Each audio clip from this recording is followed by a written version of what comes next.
It's time for rivalry basketball in County 10. Riverton versus Lander is one of the oldest rivalries in Wyoming.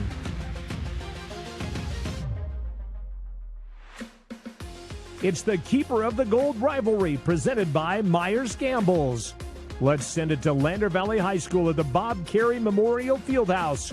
Bringing you today's coverage of the game is the voice of the Riverton Wolverines, Jared Anderson, and the voice of the Lander Tigers, Wyatt Barichka.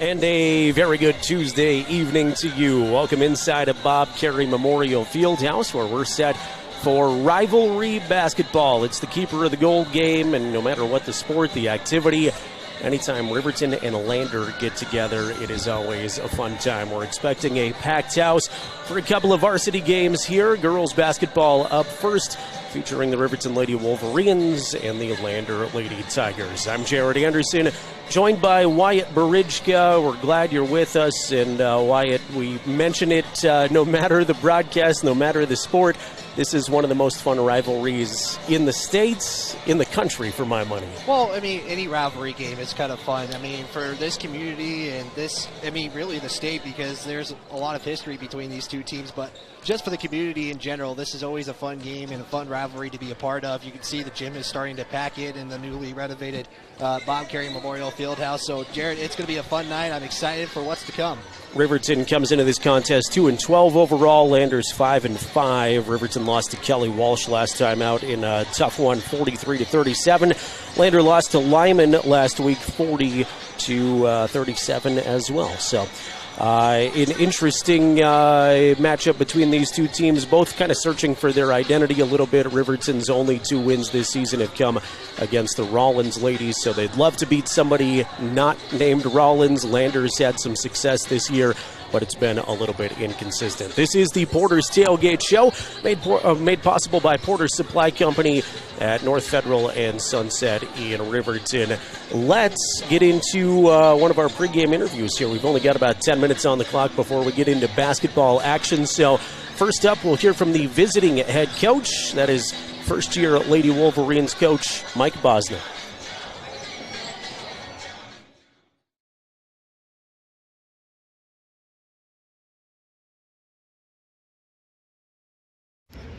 Back on the Porter's Tailgate Show, Mike Bosner is our guest, head coach of the Riverton Lady Wolverines. Coach, rivalry night. I'd imagine there's some nerves, some energy, and just different feelings about this game. Yeah, I believe it too. I've been in some other rivalries, and I haven't been to this one yet, and really had a whole lot of feeling towards it. But know this: we had a great practice last night, and I believe the girls are excited. This is. I don't know if you know this or not, but this is probably the last time we're going to play Lander. The way their schedule's changed and the 4A has kind of changed up a little bit. This will be the last time that trophy is handed off, so they definitely want to keep it home. Definitely. I know this is your first experience with the rivalry, but across the state, people know this rivalry is bitter. You've probably heard a few things about it coming into the season. What do you know about this rivalry? Yeah, all I know is that these kids fight, but yet there's a lot of kids that play with these Lander girls from Riverton. I mean, they're all friends in one way or another, but yet when they walk on that floor, they don't want to lose to each other. And so it's just like everything. The crowd's going to be good. The atmosphere is going to be roaring. And really, this is what basketball's all about, right? Anyway, it's going to be a good game. I believe my girls are ready. The game last week with Kelly Walsh, kind of, we did some things that that we've been hoping for, and I'm hoping that they're finally starting to understand where we stand with things. And so we'll check it out, see. You guys have battled so well in a lot of games. The Kelly Walsh game stands out. What's it going to take to kind of get over that hump at the end and seal those victories late? Well, as you know, last week we jumped on Kelly right away. They, pressing is an area where I've always wanted to do that this year, but because of our numbers, I got to be really careful because player-wise, if I get any girls in foul trouble, I got to be real cautious because I don't have a whole lot to go with there. So, but I think we're going to jump on them right away. We're going to press them a little bit. We're going to see if they can handle it, and we're just going to play. I mean, this is what it's about. I told them, look, Coach Bowes is going to be watching you, but you're going to go play basketball. Don't worry about anything else. This rivalry is going to stand for itself. Definitely. Do you talk to them at all about extra emotion with a game this intense? Do you use that as fuel? How do you go about that? Yeah, they already understand it. Yeah, I don't think they need any fuel. I mean, we talked about that trophy last night, and as you know, we won this game last year, so we're holding on to it. And that's all they talk about. They want to put that trophy back in the trophy case and leave it here. So they're excited. Coach Bosner, congratulations on all the success to this point and a good practice yesterday, and we'll look forward to chatting again soon. Thank you. That is Mike Bosner, the first-year head coach of the Riverton Lady Wolverines. Lander has a new head coach as well. Not a unfamiliar name to this Lander community. Was a JV coach for a while, a Buffalo, Wyoming native in his first year. Drew Powell, and moments ago, the voice of the Tigers, Wyatt Marijka, caught up with the Lander coach. Back here on the County 10 Sports Network, here with head coach Drew Powell. And, Coach, like I said last week, you guys kind of just fought all the way through. But kind of what were some of the positives and some of the things you wanted to work on from that Lyman game? Looking back at the Lyman game, we really didn't play that bad. We just couldn't get a basket to fall. And sometimes that's the case, and you kind of have to grind your way back into games, and that's what we did. I thought we really played pretty well defensively. I think they made 13 shots from the field, and I think 4 of them were on baseline out of bounds. And then I think a couple in transition, which is our fault and just not getting back. But, really when it comes down to it, it just shows how defensively tough we can be, and really that's our mentality. And we just need to get some shots to fall, which I think they will later on in the year. I think we were just on tired legs. Yeah, and you guys don't really get that much wet rest. You basically 4 days and you're right back at it and taking on a team in Riverton, who's seeking some wins as well. But what do you know about this Riverton team and kind of your game plan going in? I don't know a lot about them, obviously, because it's my first year here as the head coach. But I know these rivalry games just come down to, it's just a different atmosphere. It just really comes down to who shows up and plays that day. They can always be close. It doesn't matter if anybody's good or bad. It just comes down to showing up and playing your game, and if you can play your game, you'll put yourself in a good situation. You kind of mentioned that rivalry and, kind of playing up to it, but as a coach, you kind of approach this? Because the players are thinking, like, this is a rivalry. It's worth a little bit more, a trophy and everything, but how have you approached it as a coach? For the girls, I just tell them it's another game, really. It comes down to just being solid on both sides of the ball and playing our style of basketball. If we can do that, we'll put ourselves in a good situation. But I know it's a big thing for the county and the kids, and I just hope that, at the end of it, we can find a spot where we played really, really well in it and put together a complete game. And if we can do that, I think we'll be in a good spot. Perfect, Coach. As always, X-Factor difference maker. Ultimately, what's going to let you guys hoist that trophy today? I think box out and defense. I think if we can play really good defense and turn them over a handful of times, score in transition will help us a lot. And then boxing out and not giving them second chance opportunities. Perfect, Coach. Thank you for your time. Thank you. Drew Powell again, also in his first year with these Lander Lady Tigers. This is the Porter's Tailgate Show. Again, thanks to Porter's Supply Company in Riverton, making our pregame coverage possible. It's rivalry basketball. Lander and Riverton coming at you. We're about 3 minutes away from the opening of this one, the starting lineups, the opening tip. Coming at you here in just a moment. We'll step aside for a quick timeout and get you squared away for the girls portion of our doubleheader in moments. You are watching Riverton and Lander on County 10's YouTube channel and listening on 105.1 Jack FM.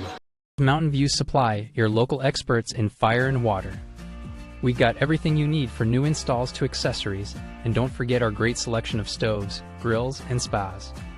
We've been serving Wyoming for over 40 years, so you can trust us for quality products and expert service. Visit portersmbs.com or stop by our Riverton or Casper locations today. Porter's Mountain View Supply, located on 750 East Sunset Drive in Riverton. Myers Gambles is your one-stop shop for furniture, mattresses, and appliances in Lander, Wyoming. We have an unbeatable selection of furniture for your living room, bedroom, and dining room. Plus, we have the latest trends in home furnishings. Our mattresses are comfortable and affordable, and our appliances are built to last. Whether you're looking for a new TV, sofa, or refrigerator, we have the perfect finish, style, and function for your home. Visit us at 420 Main Street in Lander, or check out our website, landergambles.com.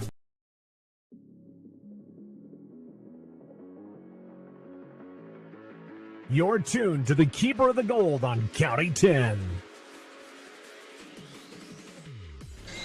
This is the Porter's Tailgate Show as we count you down to tip-off. First of two Lander and Riverton basketball contests. Girls matchup due up here in just a couple of moments. Jared Anderson and Wyatt Barijka along with you. And Wyatt, these two obviously no strangers to one another. They've got some interesting history. Nope, this is going to be the 32nd meeting for these two teams since 2006. The Lady Wolverines snapped a 3-game winning streak for the Lady Tigers a season ago. And Riverton, since 2006, had the longest winning streak of 6 games in a row. They've done it twice. Landers has been 3 in a row for them, and they've done that twice as well. They get a national anthem here in just a little bit, in which case we will pause and listen in along with that national anthem. But again, Lander comes into this one so far this season 5-5. Lady Wolverines are 2-1 as far as this year's teams are concerned. Lander averages 39.7 points per game. They allow 44.9 on the defensive end. Riverton scores 37.5 points per game, and they allow 54.3 points per game. We'll listen in here to the national anthem in just a couple of moments. Starting lineups, the opening tip-off from Bob Carey Memorial Fieldhouse coming up in moments. To present your national anthem.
Like we've gone to Woodstock here at the Fremont County Rivalry game. Some electric guitar by a Lander Valley High School student bringing us our Star Spangled Banner.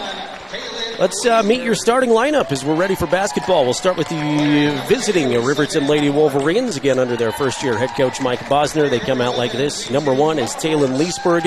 Leesburg, a sophomore, averages 4.8 points per game. Number 2, Savannah Morton.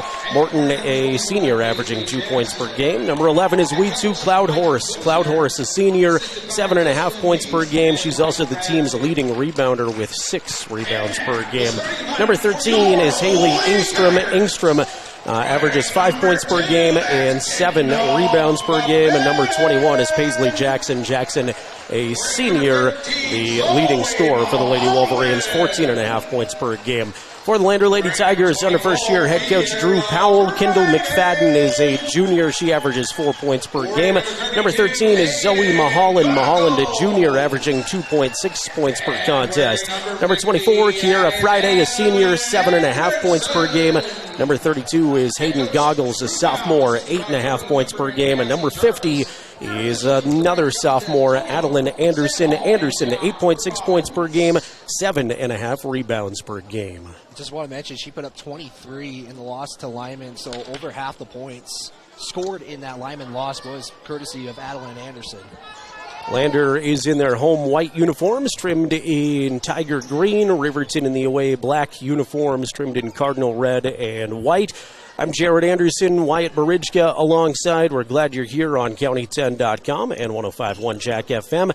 We two Cloud Horse versus Zoe Mulholland in the jump center circle. And pending the officials' approval, we're just about ready for rivalry basketball. It's actually Adeline Anderson in the jump center circle opposite We Two. We Two's going to win it, but it'll come right to a Lander player. It's Goggles. Goggles will not be good on her first shot, but the stick back by Kiera Friday going to draw some contact, so Kiera will go to the free throw stripe first. Yeah, rebounding, second chance opportunities. That's something Lander is going to have to work on in this game, and I know they want to do here as the first free throw is up and away. First is good for Kiera, the senior, Ian, averaging 7.5 points per game. She's got one more. Second one will fly. Front of the rim, no good. Long fight for the rebound comes away to Taylon Leesburg in the corner. Leesburg will jog it up the floor. Underneath they go to Cloud Horse. Cloud Horse runs through the paint. Dish it to Leesburg. Banks home a three-pointer off glass. Good. So Riverton's first points come via the bank. And watch the pressure. Riverton bringing it in. Something Lander hasn't done much well against the press.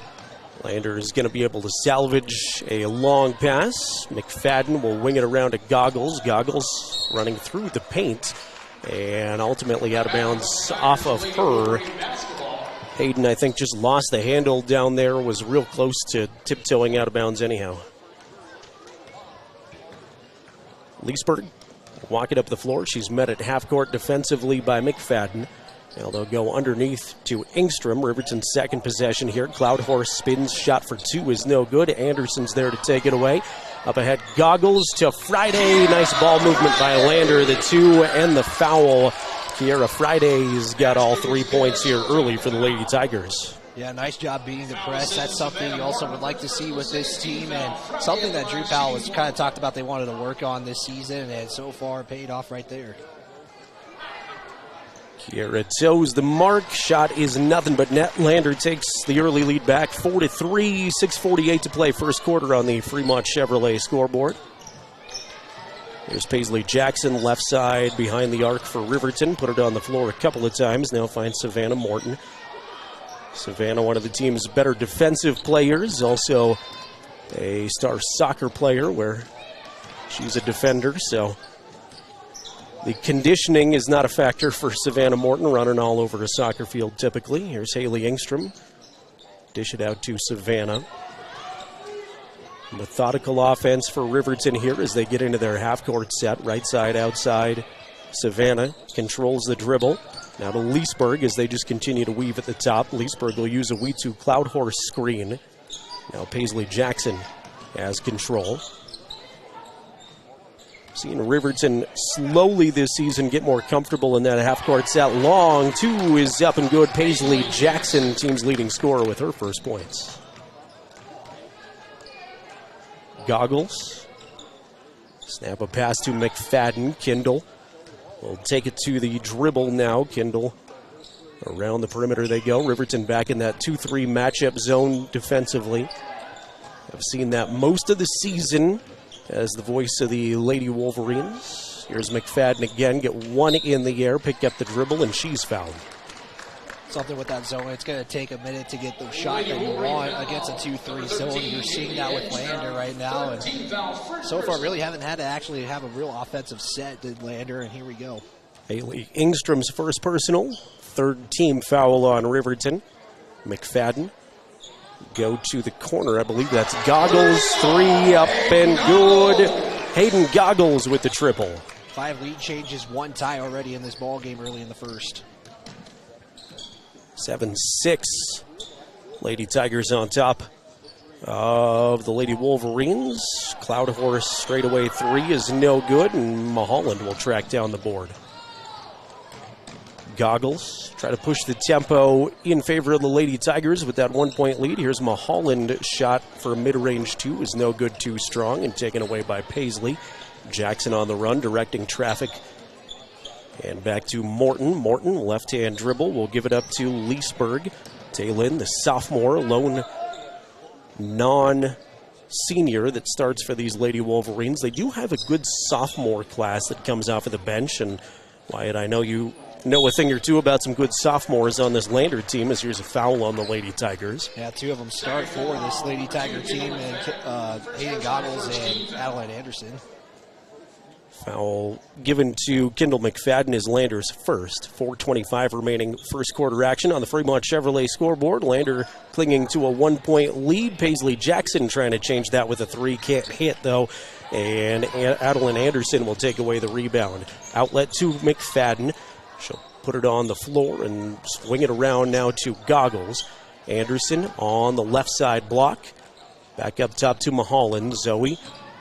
Bounce pass to Friday, and good ball movement all around the floor. Lander works for a shot. 3 is missed by Goggles. Ball out of bounds. Stays Lander basketball. Last touched by a Lady Wolverine. Bounce pass on the inbound to Anderson. Now up top, McFadden back to Goggles. They try to free her up again, partially blocked, kept alive by Friday. Her shot no good. Another swat from Cloud Horse in there. Lander got a couple of nice rebounds. We too Cloud Horse with a couple of partial blocks. And Riverton back on the march. Leesburg has Savannah. Now back to Paisley Jackson. Jackson spins, backs in near the free throw line, finds Leesburg with a little space. She tries the 3, doesn't draw anything. Long rebound comes away to Ingstrom, though. And back up top to Savannah Morton as Riverton reloads. Leesburg has it poked away from her. She'll go all the way back to near midcourt, or the ball rolls out of bounds. Good quick hands by Kendall McFadden. Sandra St. Clair, Cammie Paskett first subs for their respective teams. Boys basketball coming up after this one. Wyatt's got the call for you here on County 10 and 105.1 Jack FM.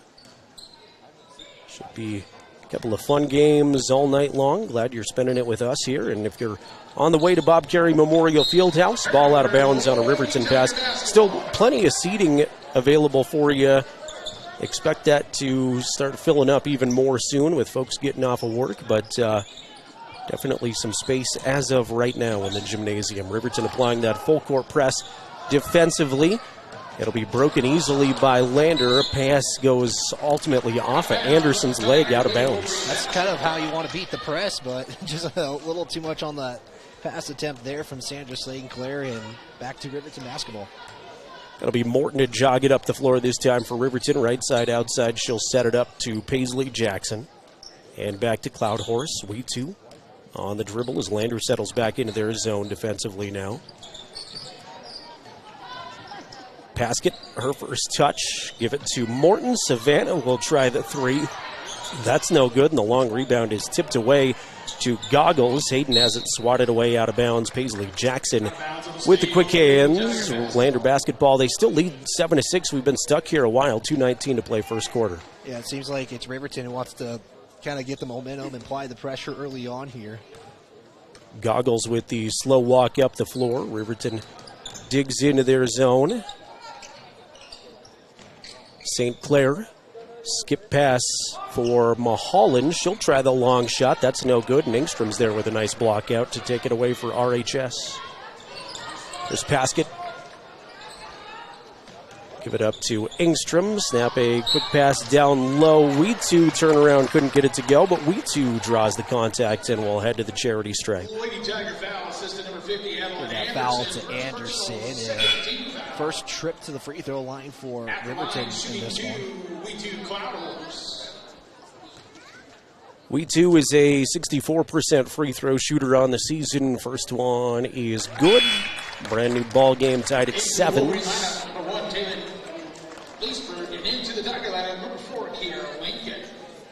So Kiera Lincoln check in for Lander.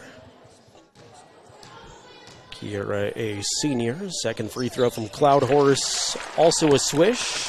Gives Riverton an 8-7 lead here. Again, still first quarter action. Fremont Chevrolet scoreboard. Adeline Anderson now in transition. Mid-range shot from the right side is left short, and Leesburg will make sure they're one and done. Here comes Tay Lynn, bright pink shoes jogging up the floor. Now Jackson through the lane, right-hand runner off glass. 2 is good. Paisley Jackson on the move. Jackson with 4 points already in the ball game so far. Anderson again trying to break the Lady Wolverine press. Can't get the shot to go, and then as soon as she misses, she's a little too aggressive trying to get a rebound. A little frustrated, she left a shot short again there, I think, and commits the personal. I think you'll see that substitution. 2 personal fouls already early in this first quarter. You can see the frustration as well early on. 3 team fouls on either side, and of course they reset at the quarter now. 1:10 remaining in the first. Right side, outside, Cammie Paskett with the defender right in her grill, trying to go down low to Paisley. Jackson is on the baseline, out of bounds. Well, this foul rule, Jared, again, it makes the game so much faster. I mean, the JV games got started super early today, and we were wondering if this game was going to start early as well. Here's Friday spinning quickly the other way. She can't get that one to go. Long rebound along the baseline. Friday had it, and they're going to say ball out of bounds off of Kiera last. It'll go to Lady Wolverines. Not the shooting effort that Coach Powell was hoping for at this point. They're doing a nice job against Riverton's pressure, just coming up empty on the shots thus far. Here's Cloudhorse swarm down low and a tie-up. Possession arrow favors Riverton, our first jump ball of the game. You mentioned, the shots not falling for Lander. That's kind of the similar story, and Drew Powell mentioned that was kind of something they had to work on today. Jackson for 3 out of the inbound. That's good. Riverton's largest lead of the game at 6, 13-7 with 30 seconds to play in the quarter. Here's Goggles weaving through defenders, is double teamed.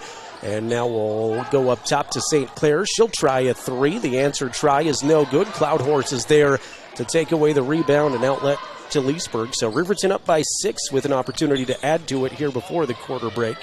Engstrom pass too strong for her, out of bounds, and Riverton's unforced error will send it right back to the Lady Tigers.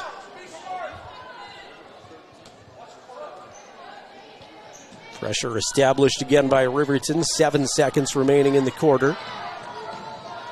Here's St. Clair spotting up for a corner 3. That's no good. Put back by Lincoln at the buzzer is good, however. So there's the bucket Lander's been looking for a little while. And at the end of the first quarter, it's Riverton 13, Lander 9. We'll take a quick timeout.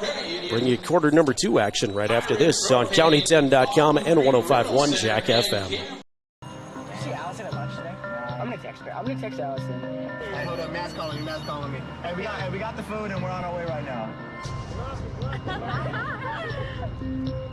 Hey, who's coming, bro?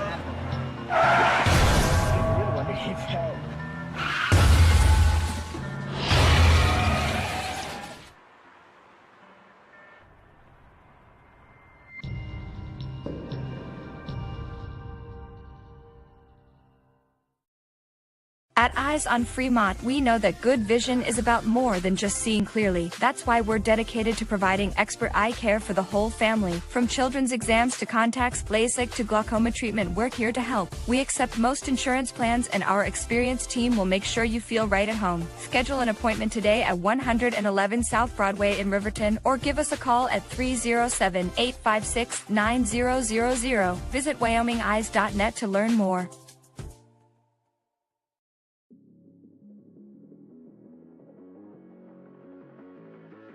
You're tuned to the Keeper of the Gold on County 10. 13-9, the Lady Wolverines on top of the Lady Tigers here through the first 8 minutes. Jared Anderson, Wyatt Barichka with you. Lander basketball as we resume action here in stanza number 2. And a new Lady Tiger out there. Is that Georgia Chance? I believe it is. Lincoln will pick up the dribble. She's double teamed. Now go to St. Clair in the corner, and it's swatted away off of a Lady Wolverine hand. We'll get you a clean shot if you're watching on County 10's YouTube channel in just a moment. Long three is put up and good for Georgia Chance. She just entered the game, and she's already got 3. Not a bad spot. Up shot right there, getting the catch and shoot opportunity. Timbri Mathill is checked in for Riverton. She had it for a moment. Now Paisley Jackson stopped just beyond the free throw line. Shovel it out to Leesburg. Taylin put it on the floor a couple of times. Cammie Paskett holds it. We too now right side corner. Give it back to a cutting Jackson. She can't get it to go. Tie up, rebound. Mathill tangled up with Sandra St. Clair, and tie ball will give it back to Riverton. Bad idea right there. Again, that's got to just more a little heat on the pass on that one. Leesburg to trigger it in under and to the right of the Riverton bucket. Give it up top to Engstrom. Haley will hand back to Morton and go find her post position now as Jackson has a hand in her face. She'll put it on the floor once. Give it up top to Morton. Right back to Paisley. Skip pass for Leesburg. Stop just beyond the free throw line and knocked down a long two. Taylin Leesburg with a nice shot.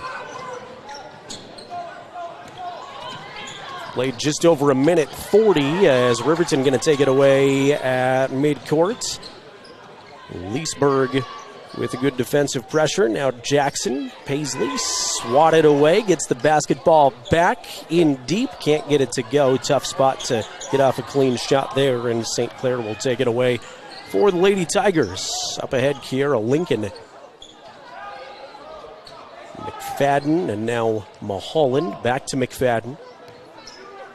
Second quarter action here as Riverton clinging to a slim 15-12 advantage on the Fremont Chevrolet scoreboard. St. Clair makes a move to the bucket, draws the contact. She'll go to the charity stripe.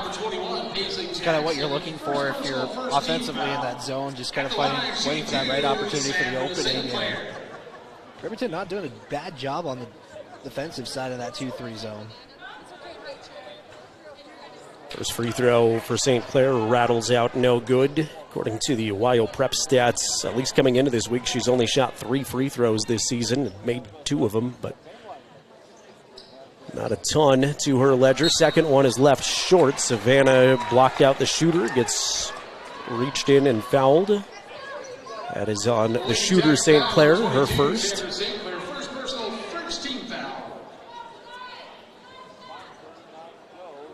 Lander sets up their full court pressure. Leesburg guarded by McFadden, and she'll back it off a little bit as Leesburg crosses the time stripe. Some space. She tries the 3. That's no good, and the long rebound comes away to St. Clair.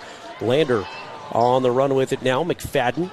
Right hand dribble up the floor. We'll give it to Lincoln. She'll try a long 3. No good, just a little too short. Nice offensive rebound, though. McFadden put it back up. Kendall couldn't get it, but she is going to get some free throws.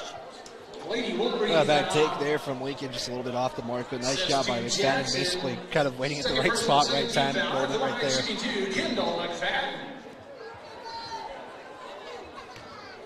McFadden toes the mark. Kindle's first is no good. Pings off of the rim as Cloud Horse comes back in for Riverton. Jackson will come out. Paisley's rests are usually very short. Second one is going to drop for McFadden. That'll trim the deficit to 2 for the Lady Tigers. Goggles going to return as Kiara Lincoln comes out.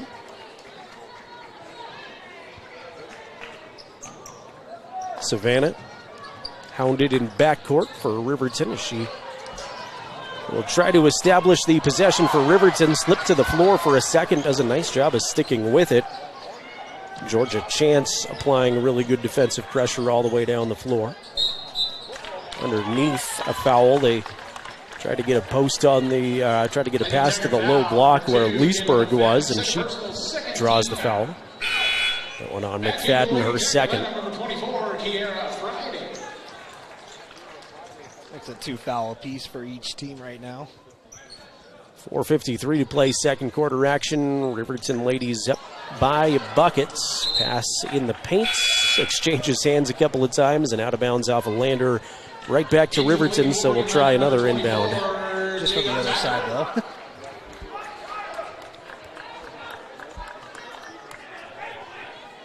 Leesburg again to start up the play. Finds Savannah Morton in the corner, who now dribbles it all the way up top. Left side, outside is Leesburg momentarily. Now around the horn we go to Cloud Horse. Back to Engstrom. She can't get it to go. It was a good idea. Engstrom just never got a clean look at it. Cloud Horse will have a clean look for 3. That's no good off to the left. Tatum Tyra's just checked in. She's got her first rebound of the game and is tied up immediately, though, as Georgia Chance and another Lady Tiger had a hand in there. Yeah, Riverton basically doing by all means to get to the basketball, giving them the arrow after this inbound.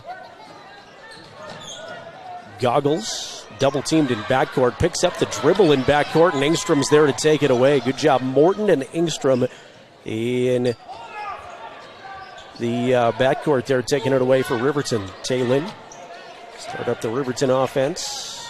Looks to the right side to Cloud Horse. She'll scoop a pass in the paint to Engstrom, who is on the floor. Ball out of bounds off of Engstrom last. Heads back to Lander as Kiara Lincoln, the senior, returns to the lineup. Low scoring quarter so far, Jared. 4-2 the second quarter score. Riverton again establishing that full court pressure. Haven't seen that quite as aggressive so far this season, but they are doing pretty well with it. It's caused a couple of turnovers. Shot was no good that time for Lander, and it's muscled away quickly by Cloud Horse. So one and done again for the Lady Tigers on a quick trip down the floor. Have not really got into that half-court set often. Here's Tyra on the right block for Riverton. Tried to go to Leesburg, who swats at it out of bounds. Was almost taken away by Goggles. And it goes out of bounds off of Tay Lynn's hand, who checks out, and Cammie Paskett returns. Paskett's really settled into that sixth person off the bench role for Riverton well. Goggles with the slow walk up the floor. Looks back at Coach Evans and gets a play. Lincoln. Keep it hot around the perimeter. Chance. Back to Lincoln for another long three. That's no good, and Engstrom is there to grab it. Chance wanted to challenge for the rebound, but Haley was there to take it away. Paskett looked down low for Cloud Horse. She'll go up high to try to grab the pass, and is a jump ball. The pass was just a little bit too high for her, and a Lander defender got a handle on it. Possession arrow favors Riverton. Shot for mid-range 2. Cloud Horse can't get it to go. Left it short, and Chance will take it away. Give it up to Goggles. Lander on the run with it. Lincoln to Chance. She'll try the long three this time. That's no good off the backboard. Kept alive, though, Kiera Friday with a nice offensive rebound. Tipped and taken away by Cammie Paskett. Here's Paskett, one-on-one, leaves the layup short, no good. And a traveling violation immediately in backcourt on Kiera Lincoln. Lincoln did a nice job following the play, got the rebound, but then took some steps.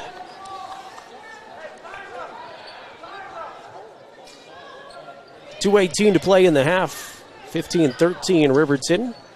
Low-scoring second quarter, as Wyatt mentioned. Ball knocked out of bounds again, stays Riverton possession.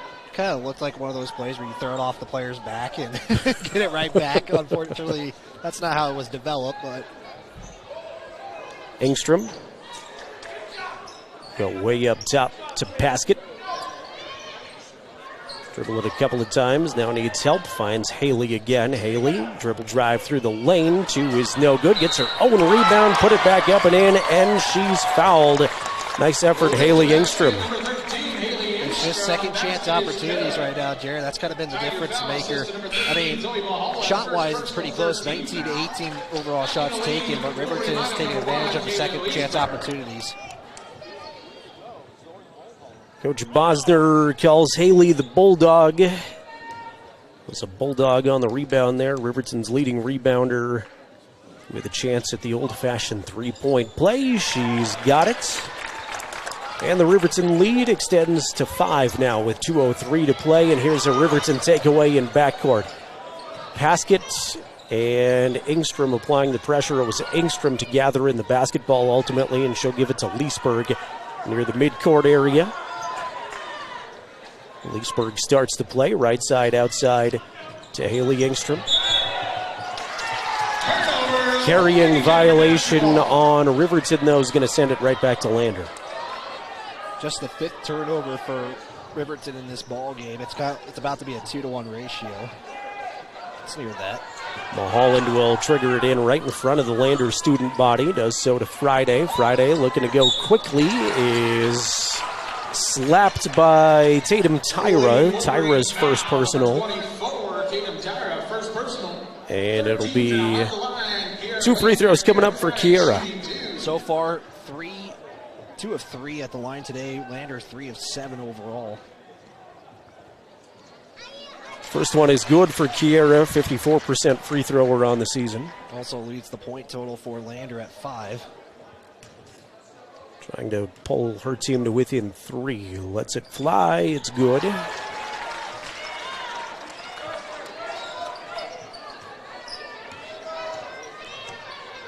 Taylin Leesburg will work it up the floor for Riverton. She's met by Chance. Start the play to Paskett. Right side behind the arc. Cammie tried to go underneath to Cloud Horse. Couldn't get it. Second chance is good, and she's fouled. We saw Haley Engstrom do that last trip down, and this time, with the opportunity at the end one, it's We2 Cloud Horse. So that puts 3 of the starters for Lander already in foul trouble, with 2 for Zoe Mulholland, Adeline Anderson, and Kendall McFadden. Dagan Reinhardt, another Lander sophomore, enter the contest for the first time. Free throw from We2 is no good. Here's Chance in transition. Lander has tried to push the tempo past that Riverton defense, and Chance draws the blocking foul. It's on Cloud Horse. 4th team foul, first personal. Both teams now with 4 team fouls. That was the first on We2. Chance at the top. Goes to Goggles on the dribble. She's got a couple of Lady Wolverines on her in that matchup zone. Leesburg out in front, aggressive defense. Friday's in the lane, though. Turnaround 2, got it. Kiera with a big shot. Cuts the lead down to 3. Kind of been in that range so far. And here come the Lady Tigers looking for more. Kiera Friday on the floor. Loose ball. Friday's ultimately going to scoop it up in the Lander front court. Here's St. Clair for a 3. That's no good. Lander students wanted that one bad. Ball out of bounds to Riverton. Nice takeaway there for Lander. Unable to turn it into points, but you get the kind of spark plug from that Lander defense. It's got the bench up and going as well, Jared. Here's Paskett. Right side outside as it slapped out of her hands. She's able to get it back. 22 seconds to play in the second quarter. Leesburg falls down in the lane, loses control of it, and here comes Goggles the other way. Fast and furious action as Goggles lays it up and in. Well, this is a momentum shifter right now. This is the type of moment in the game where just with 5 seconds to go. Leesburg looks at the clock. 2 seconds. 1 second. Long three at the buzzer is no good. And the Lander fans making some noise for their team's little run into the locker room at the intermission. It's Riverton 20, Lander 19. The Buckle Up for Life Wyoming halftime show is on the way in just a moment. It's presented by the Wyoming Department of Transportation. We'll look at some first half individual scoring numbers, preview the boys game a little bit too, and get you ready for 16 more minutes of basketball. At the intermission, Riverton 20, Lander 19. You're watching the Lady Wolverines on County 10's YouTube channel and listening on 105.1 Jack FM. Perfect Power is a proud supporter of athletics and student athletes all across Fremont County. Perfect Power provides services for residential, commercial, and industrial jobs. Darren Hubble, owner and master electrician, has over 30 years of electrical experience. Darren's trustworthy team of professionals can get the job done right. Perfect Power, serving Fremont County and surrounding areas. Stop into 1320 West Main Street, Lander, or give them a call at 307-332-7184. Wyoming knows hard work. And at Fremont Chevrolet GMC, we know Wyoming. Here, things are just built to last. Over the last 8 decades, we've had one priority: to serve the people of Wyoming. We are dependable. We are your neighbor. We are Wyoming. Visit Fremont Chevrolet GMC in Riverton today.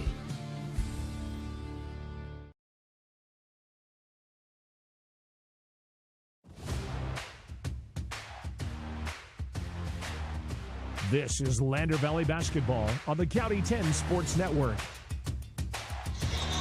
Welcome you into the Buckle Up for Life Wyoming halftime show presented by the Wyoming Department of Transportation. They remind you, seatbelts save lives. It's a simple mission. Buckle up every trip, every time, no matter how far or short your drive is across Wyoming. Seatbelts save lives. It takes a second. Buckle up for life, Wyoming. Lady Wolverines on top of Lander, but barely at the intermission, 20-19. We've got a good rivalry game going on here from Bob Carey Memorial Fieldhouse. Let's take a look at some first half numbers with the voice of the Lady Tigers, Wyatt Barijka. If Wyatt can figure out his microphone situation, we will do just that. Again, we're at the intermission. Wyatt's given me the sign to stall because he's having a microphone issue. So I'll take this time to thank a couple of the folks. All right, I think we've got Wyatt back here again. Thanks to the Wyoming Department of Transportation making our halftime show possible. Wyatt, those numbers. I just want to toot my own horn. I think this is the best stat keeping I have all season long. So take a look at some numbers, Jared, to start things off.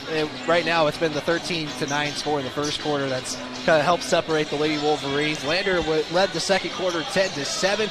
Shooting-wise, it looks like this. Lander leads it by 2. It's just 6 of 22 overall of shots taken. Riverton is 7 of 20. Three-pointers as well. Both teams have made 2 so far. Lander has taken more with 11.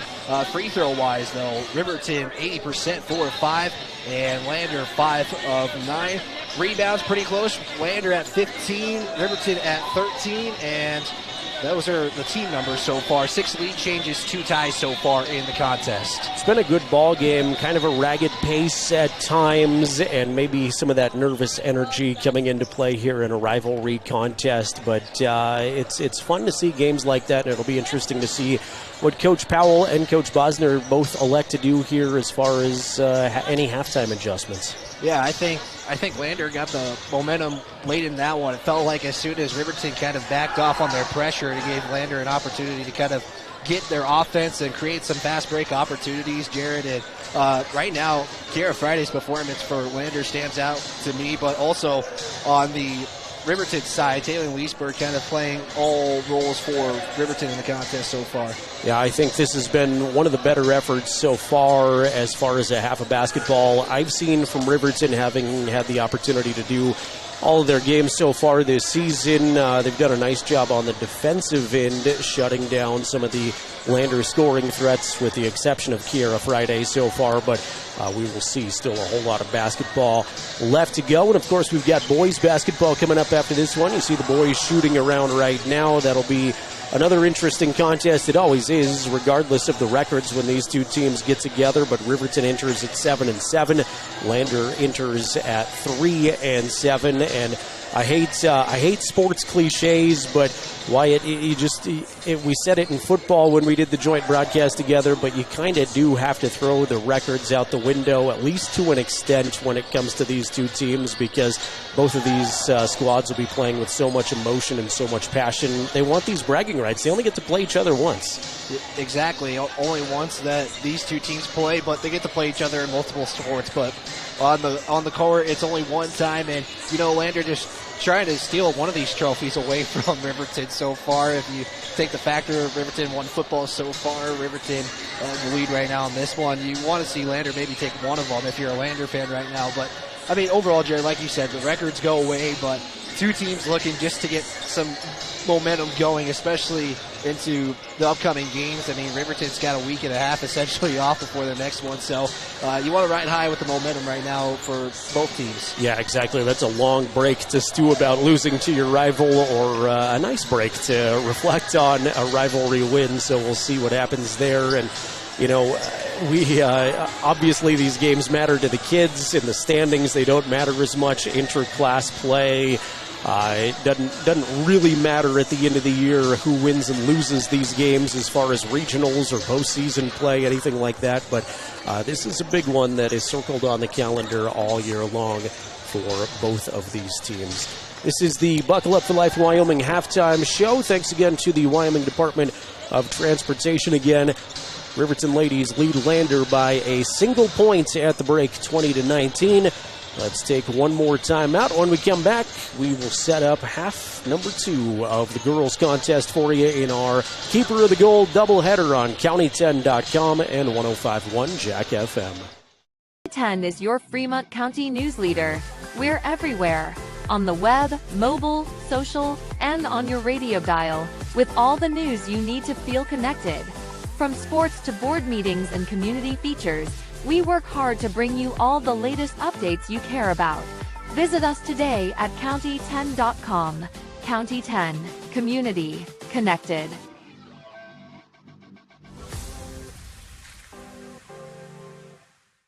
Make your home improvement projects a breeze with Sutherland's, your home improvement experts. Always the right products at the right price. For every project, every day. You can shop and pay online at Sutherlands.com, and we'll get it ready for easy in-store pickup. With the tools and the know-how, you can count on Sutherlands for any job. With over 30,000 items in stock, make your first stop at Sutherland's Home Improvement in Casper and Riverton.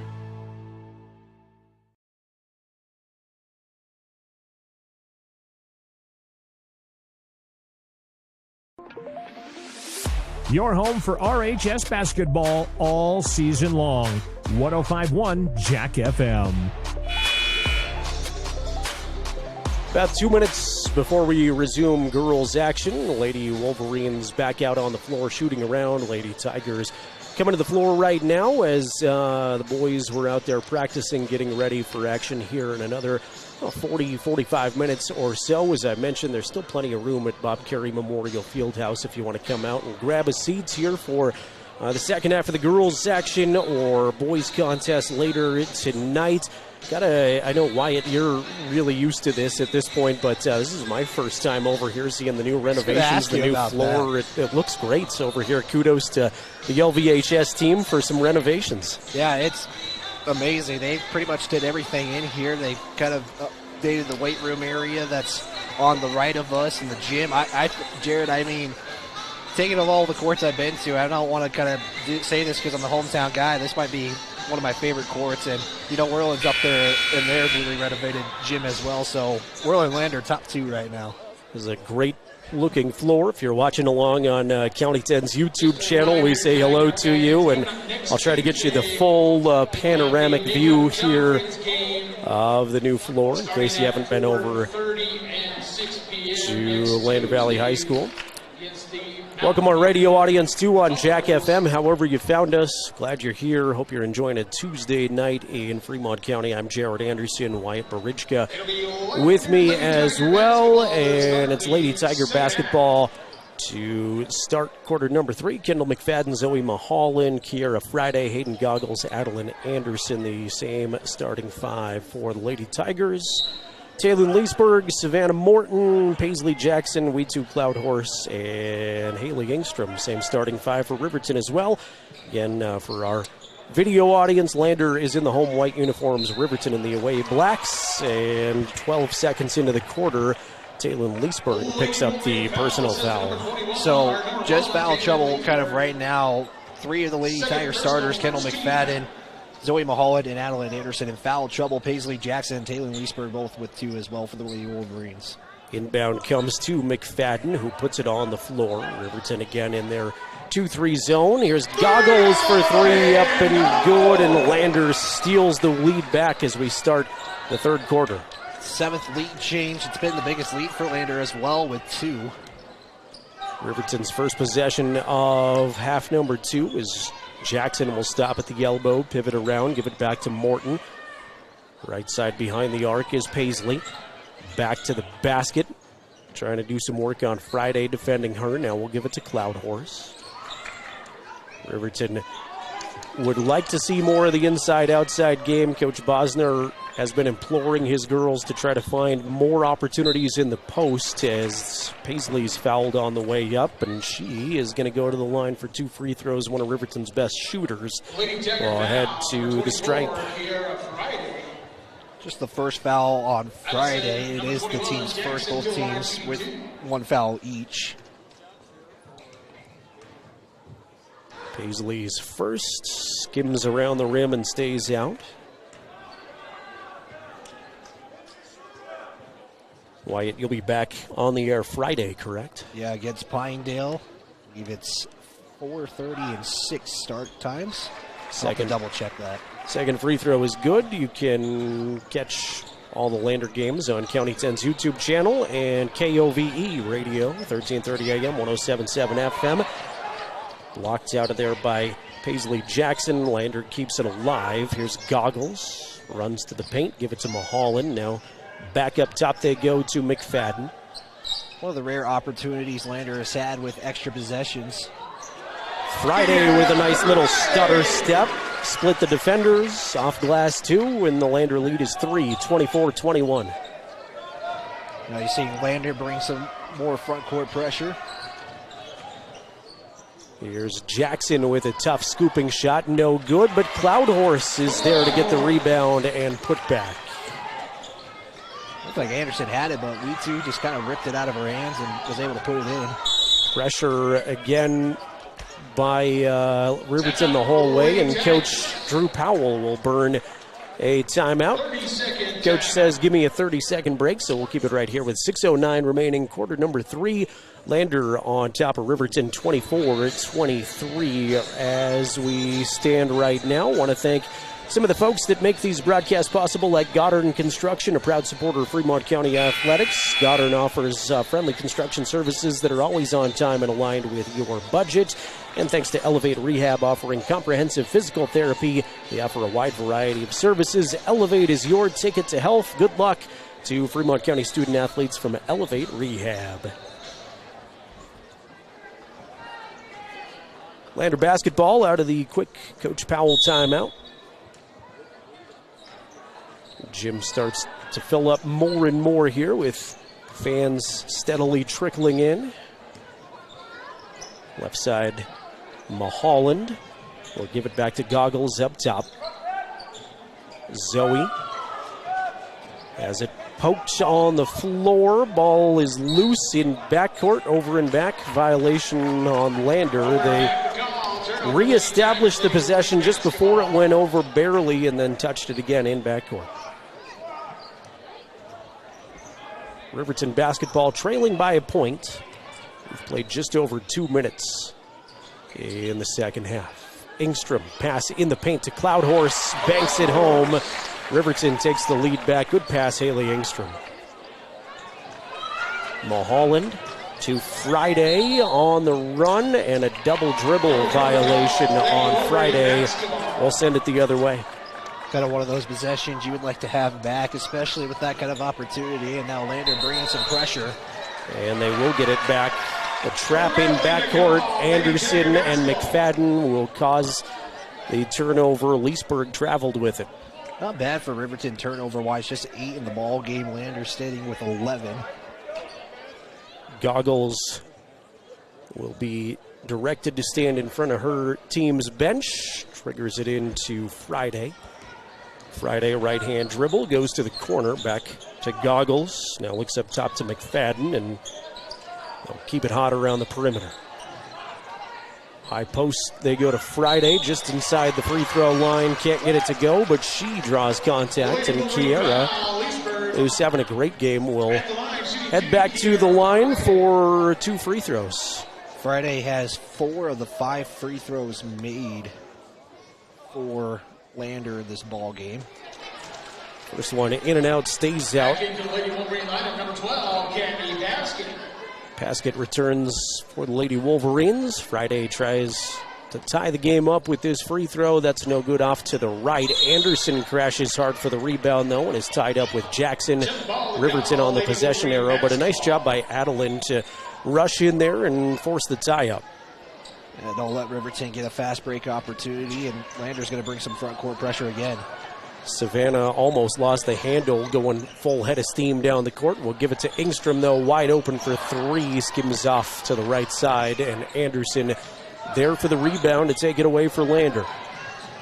There's McFadden quickly in transition, banks it in, too good, and Lander steals the lead back. 26-25, Lady Tigers.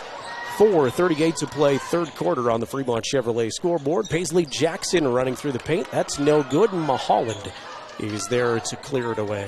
You got to have that feeling this is going to kind of go back and forth just a little bit later down the stretch, Jared. Not a ton of separation. If I'm not mistaken, 6 has been the largest margin of separation to this point. 3 is no good by Kindle, and taken right back by Lady Wolverines. Coach Bosner wants to talk about it this time. He burns a 30-second timeout with 4:14 remaining in the third quarter. It's Lander on top of Riverton, 26-25. Let's give a big shout out to Perfect Power Electric and Lander. They power this live stream tonight. They support athletes and off and on the field. Give Perfect Power a call today for all of your electrical needs. 307-332-7184.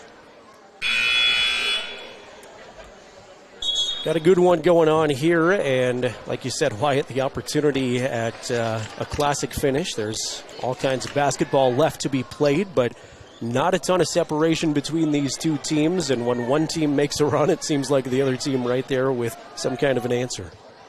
Yeah, Lander really, with that kind of momentum shift in the late second quarter, has kind of kept them in this game right now. Morton will start up the Riverton offense. Savannah goes left side to Paskett. Watches a cutter go down low. Now she'll take it to the dribble. Morton will go baseline dribble drive. Tried to pass it, but nobody home over there. Ball ultimately bounces to the first row of the stands, and it'll go Lander basketball. Lander had a missed opportunity. Anderson was wide open in the paint. St. Clair has returned to the lineup. McFadden wide open 2 is no good. Anderson put back up and in, and she's fouled. Adeline Anderson with nice position down low on the glass, put it back up, and went up strong too after she drew the contact. It's hard to believe this is actually the first bucket by Anderson tonight after having 23 last Thursday. Back into the Wolverine lineup, number 11. Cloudhorse going to check back in after a quick breather. Timbree Mathill has also entered the Riverton lineup. Free throw for Anderson is no good, too strong, and Engstrom will be up high for the rebound. Here's a takeaway in backcourt, though, as it is slapped away from Engstrom. St. Clair faced the basket. Now she'll go around the perimeter. Goggles, open three, look good the whole way, it is good. That's the downside of a zone defense, Jared, when you can create those wide open three opportunities, and here's a wide open shot as well. Engstrom is left alone for a long two, and that's no good. Probably could have made that a little bit of an easier shot, but elected for the long two. Leesburg's down in backcourt. Give it up ahead to Mulholland, up and in. Taylin bounced back to her feet, but quite the run here for Lander as they hold an 8-point advantage, and Coach Bosner wants a timeout. He wants a full timeout, so we'll catch a breather with him. Back in a minute, 3:05 to play third quarter. It's Lander 33, Riverton 25. Back in 60 seconds on County10.com and Jack FM. Letters. 5 letters. Just think about, what am I doing right now? Smile. Smile? Uh-huh. This is so easy.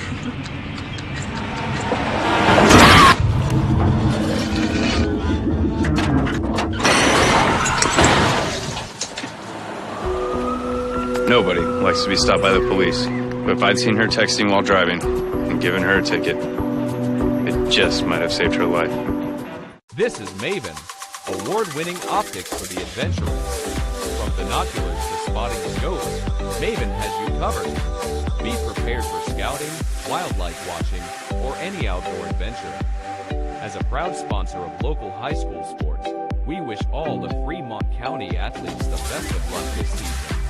Visit mavenbuild.com for more information and to order. Maven, discover something new. 3:05 remaining third quarter out of the Coach Bosner timeout. Lander has dominated the third quarter thus far. Coach trying to settle down his Lady Wolverines, and there's another timeout. They get trapped in backcourt, and a very frustrated Coach Bosner. I think maybe one of the things he discussed in the huddle right there, judging by his reaction. Yeah, I mean, that's what happens when you get a team that's building momentum and they create a little bit of chaos. I do have to give a shout out to Coach Bosner. I like his fit today. He's got that Western cowboy style look. I'm kind of jealous. I need to know where he gets those boots. Didn't know we'd be assessing coach fits on the broadcast tonight. I'm not qualified for this at all. When you see some fancy boots, you got to point them out, Jared. Well, I think Coach Evans has a nice fit for whatever that's worth too, but I know nothing about fashion, Wyatt. Yeah, I don't either. Coach Bosner is impressive with the cowboy boots on there. He has them on a lot on the sideline. I had to point that out once. Yes, I appreciate that, Wyatt. Cammie Paskett has the basketball for Riverton. Did a better job getting across the timeline that time. Paisley on the way up is fouled, and she will go to the line. 2:51 to play third quarter, and Jackson with an opportunity to try her best to stop this Lander run. What'd you tell me at the break there, Wyatt? 13-5 this quarter? 14-5 is the third quarter score. Goggles leads it with 6 points, and it's really kind of been turnover opportunities that Lander's created to get into the position they're in. Paisley's first is good. It's 14-6 now. Sophomore Georgia Chance returns to the Lander lineup. She had some good moments in the first half.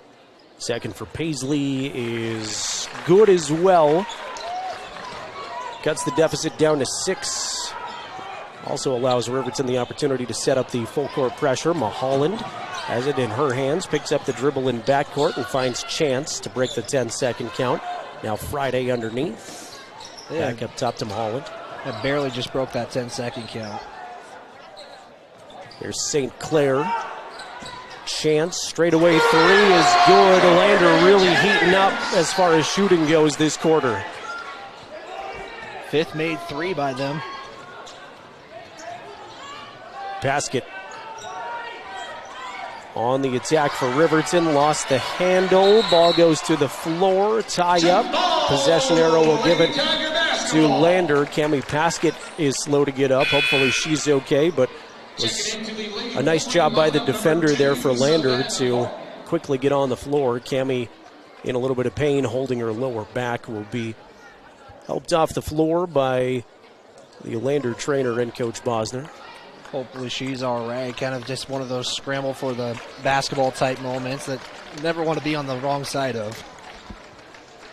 And hopefully she is all right. LVHS on the dribble.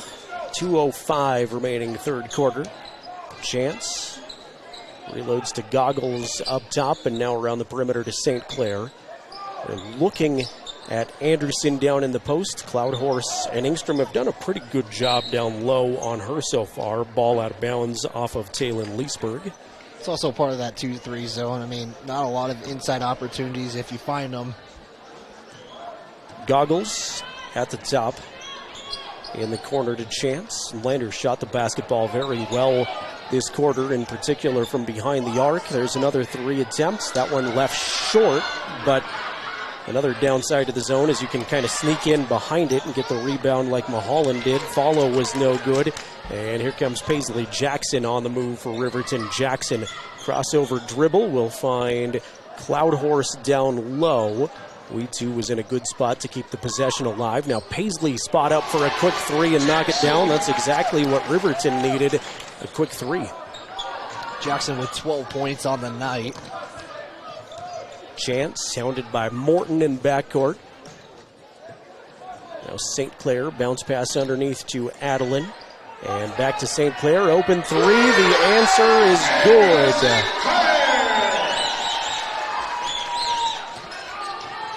39-30, the Lander advantage. We're at 45 seconds to play in the quarter. So as soon as Paisley Jackson hit a 3, we come back and Lander finds the answer. Cloudhorse at the top. Anderson on her defensively. Now to Engstrom in the corner. Engstrom waits for a cutting Paisley Jackson. Paisley on the dribble is knocked to the floor, and she'll earn a couple of free throws. As the guy that follows the Riverton team, I can tell you, Wyatt, Paisley spends a lot of time on the floor getting contact as a very physical, aggressive player, especially off the drive. Yeah, that's kind of part of her style as well, of how she plays the game. Jackson's first will roll over the front of the rim and drop. Kiera Friday returns. Zoe Mulholland will take a breather.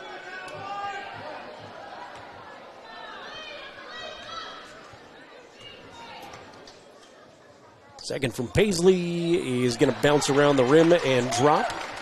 39-32 Lander advantage as they look to cushion that a little bit more here before the third quarter. Chance for 3. She hit one a moment ago. Can't get that one to drop, though, just off the mark. And Engstrom will take it away. Outlet to Paisley. Jackson. Free throw line will spin. Tough off-balance right-hand shot is no good. Rebound tipped to Anderson, and now up ahead. Lander's got a 2-on-1. Good bounce pass from Goggles, but St. Clair misses at the buzzer. And at the end of 3, it's the Lander Lady Tigers 39, Riverton Lady Wolverines 32. Come on back for the final 8 minutes of this one with us on County10.com and 105.1 Jack FM. Tires, and more tires. Bailey Tire and Auto Service offers a huge selection, great prices, and fantastic service. Oh, yeah. Hi, this is Haley. With over 13,000 tires to choose, Bailey has tires for your ATV, farm implement, car, truck, trailer, semi, lawnmower, wheelbarrow, you name it. If it has a tire, Bailey Tire and Auto Service can fix it or replace it. Bailey Tire and Auto Service is your one-stop complete tire and service shop. Just remember, with Bailey's, there's no tricks, just tires. Central Bank and Trust is a local bank that is focused on technology and convenience. We have a simpler online mortgage application process. You can use your computer or mobile device to upload required documents and sign them online. We have a variety of personal and business banking services. Stop in or visit centralbanktrust.com. We live here. We work here.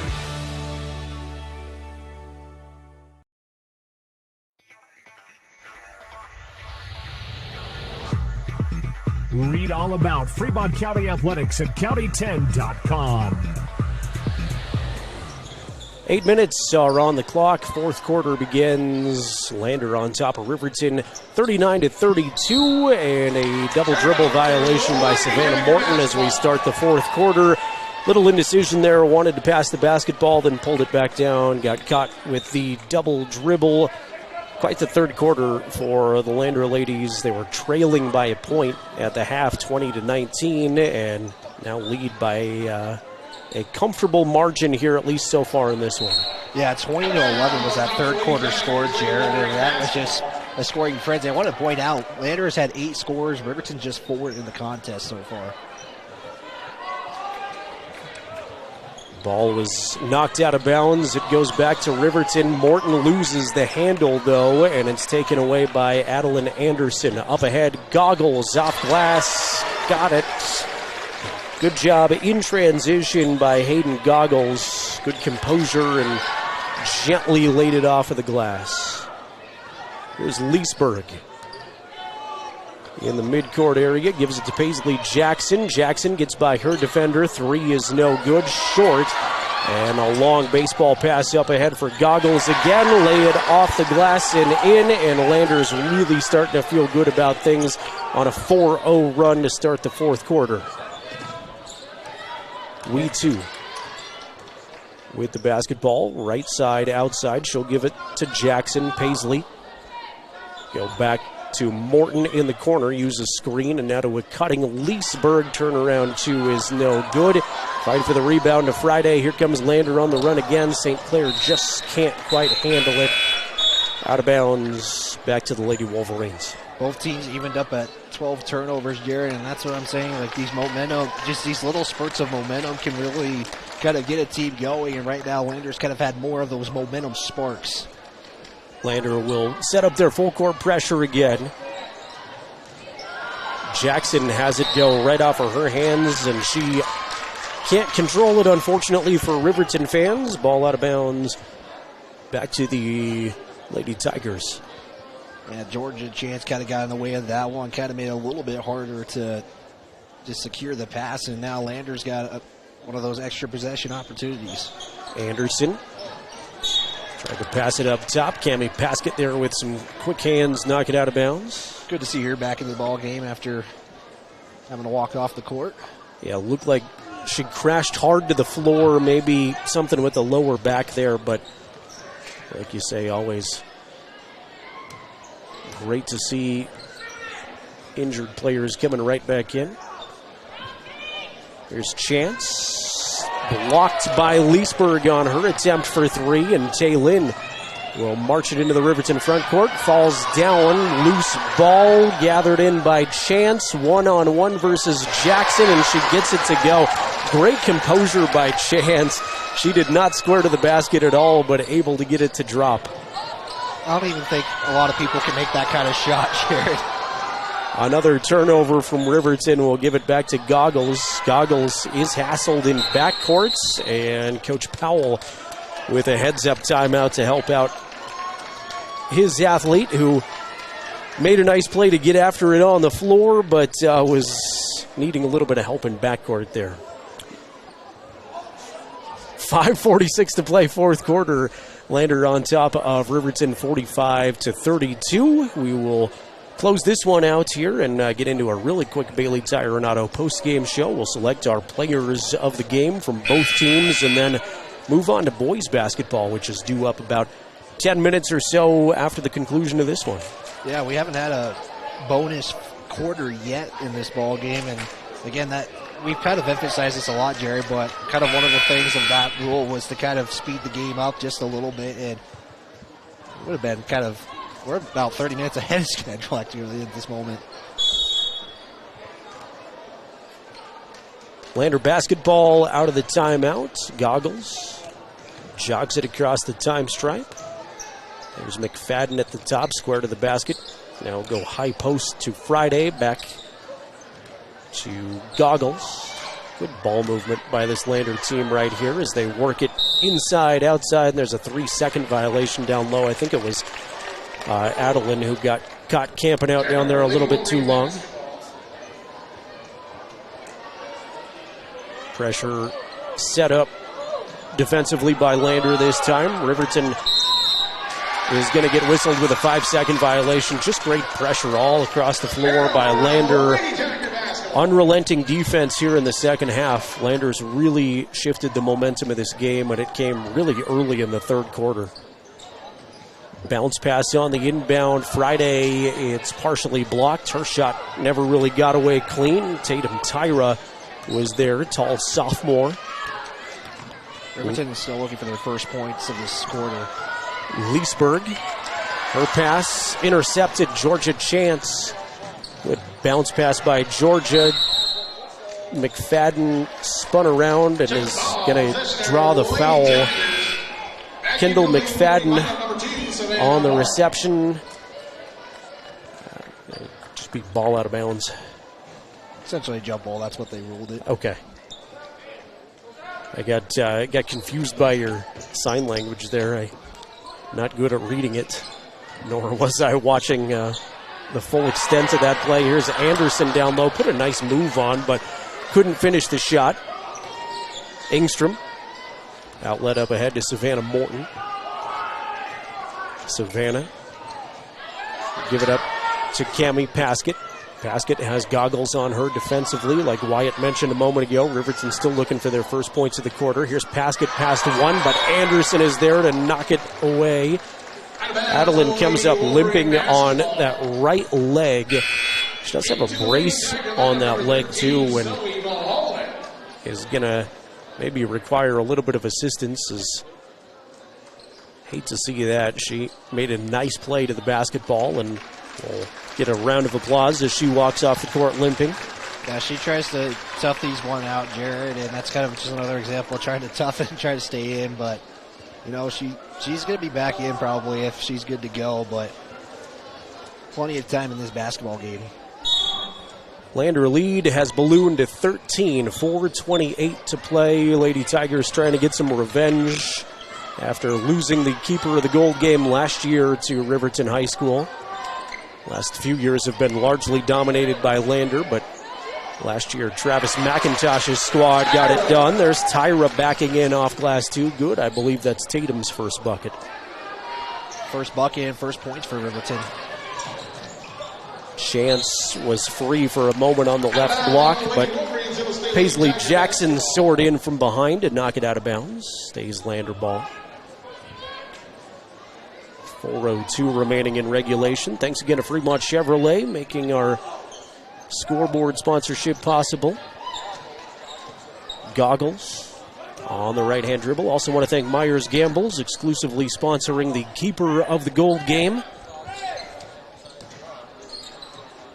3 from Chance will not drop, hard off the back of the iron, and the rebound is there for Paisley Jackson. Paisley. Spin at the free throw line again. Good dribble drive. Paisley for 2 off the window is good. Leads the scoring for Riverton with 16, Jared, in the contest. Goggles near that midcourt center area. 3:20 remaining. Still plenty of ball game left, but Riverton needs to shut down these possessions if they want to get back into it. There's a miss from Goggles. Riverton will make sure they're one and done, and here come the Lady Wolverines on the move again. And they also need cleaner possessions too, as here comes Lander on the steal. Goggles can't get the shot to go. McFadden is there for the follow. She's fouled by Tatum Tyra, and Kendall McFadden will head to the line for 2. Lady Wolverine foul, number 24, Tatum Tyra. Second personal, first team foul at the line. Great to see Adeline Anderson back to the check-in stand almost immediately after she came out hobbling. First one for McFadden is no good. Also see Brianna Lincoln, a sophomore check-in. Adeline Anderson. First time we're seeing her tonight. And Jared, really, Riverton just needing to create a momentum spark. I think that'll get them crawl back into this game. Still, like you said, plenty of time, under 3 to play. McFadden's second takes a high bounce off the back of the rim, stays out, but Mulholland is there to keep it alive. Now give it to Lincoln, shot no good, too strong. Rebound tipped, and Jackson is able to hustle it down. Paisley Jackson races it into the front court. High arcing 2 on the move was no good. Here comes Adeline Anderson the other way. Right hand layup is good. She looks just fine after she hobbled a moment ago. Adeline Anderson with a big 2. Coach Bosner wants another timeout. Nope, Coach Powell took the timeout. It's a full timeout, so we'll squeeze one more break in here with 2:34 to play in the contest. Lander on top of Riverton's ladies, 47-36. We're back to close it out after this on County10.com and 105.1 Jack FM. Looking for an upgrade to your vehicle? Wyoming 4x4 is the place to go for all your upgrade needs. From lift kits to bumpers, grill guards to bed liners, we've got everything you need to take your ride to the next level. We use top brands for our bumpers like Fab 4s, Ranch Hand, and Road and more. So get your vehicle ready and stop at Wyoming 4x4 or give Dan a call at 307-857-3175.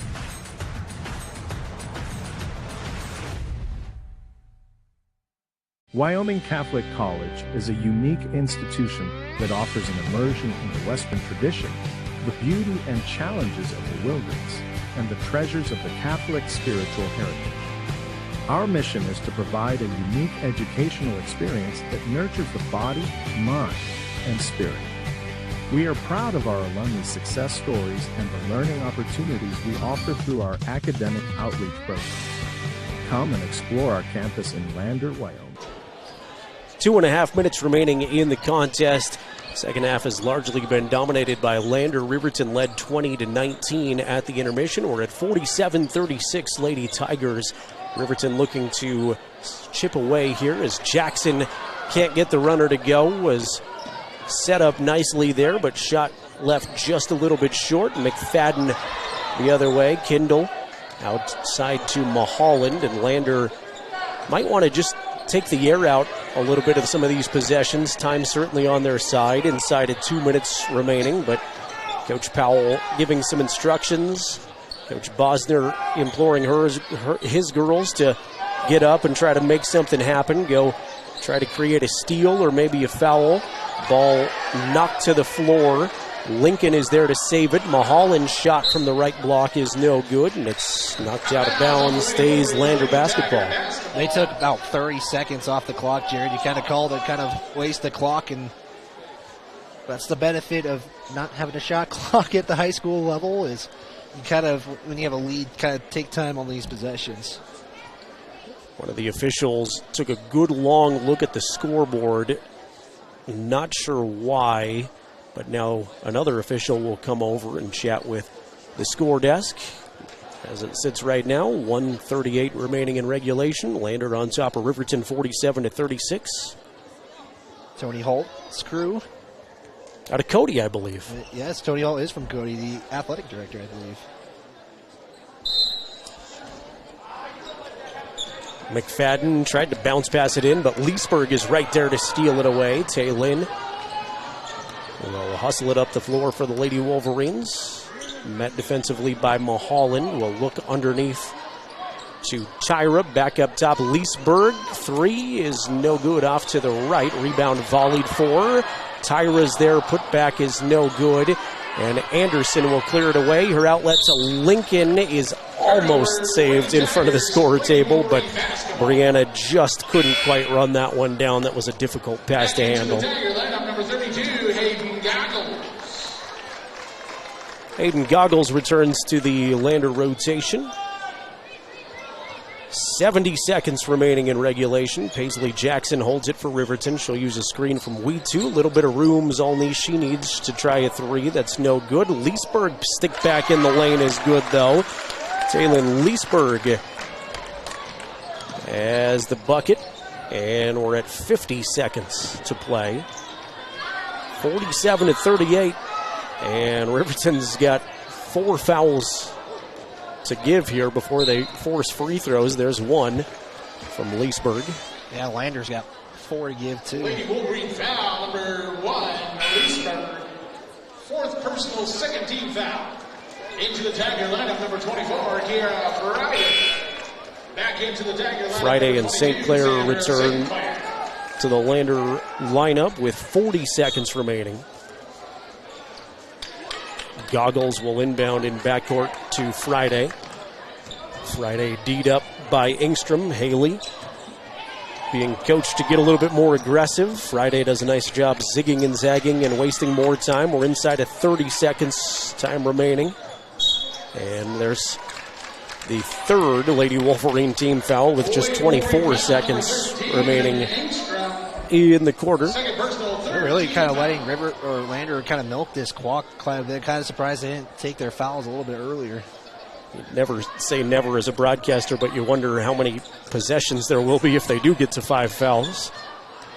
Friday hounded in backcourt, and there's another Riverton foul. Friday got knocked to the floor hard. We two Cloud Horses right there to try to check on her. Friday's right in front of the score table in some pain, and it's been a busy trainer from Lander Valley High School here this half.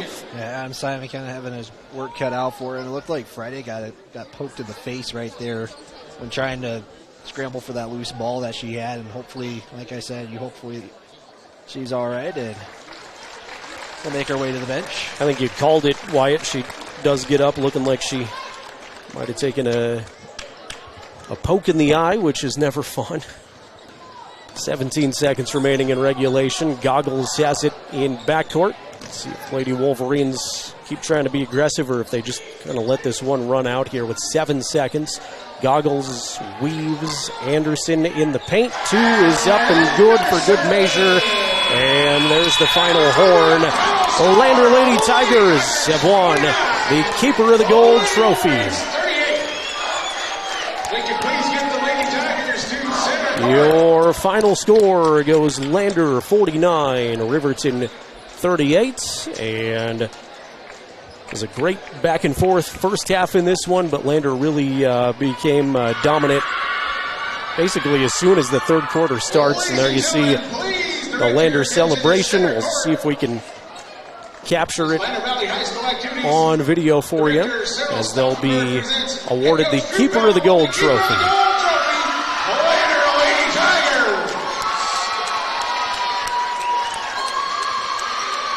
Lander didn't have to wait much long to get that back after losing it a year ago.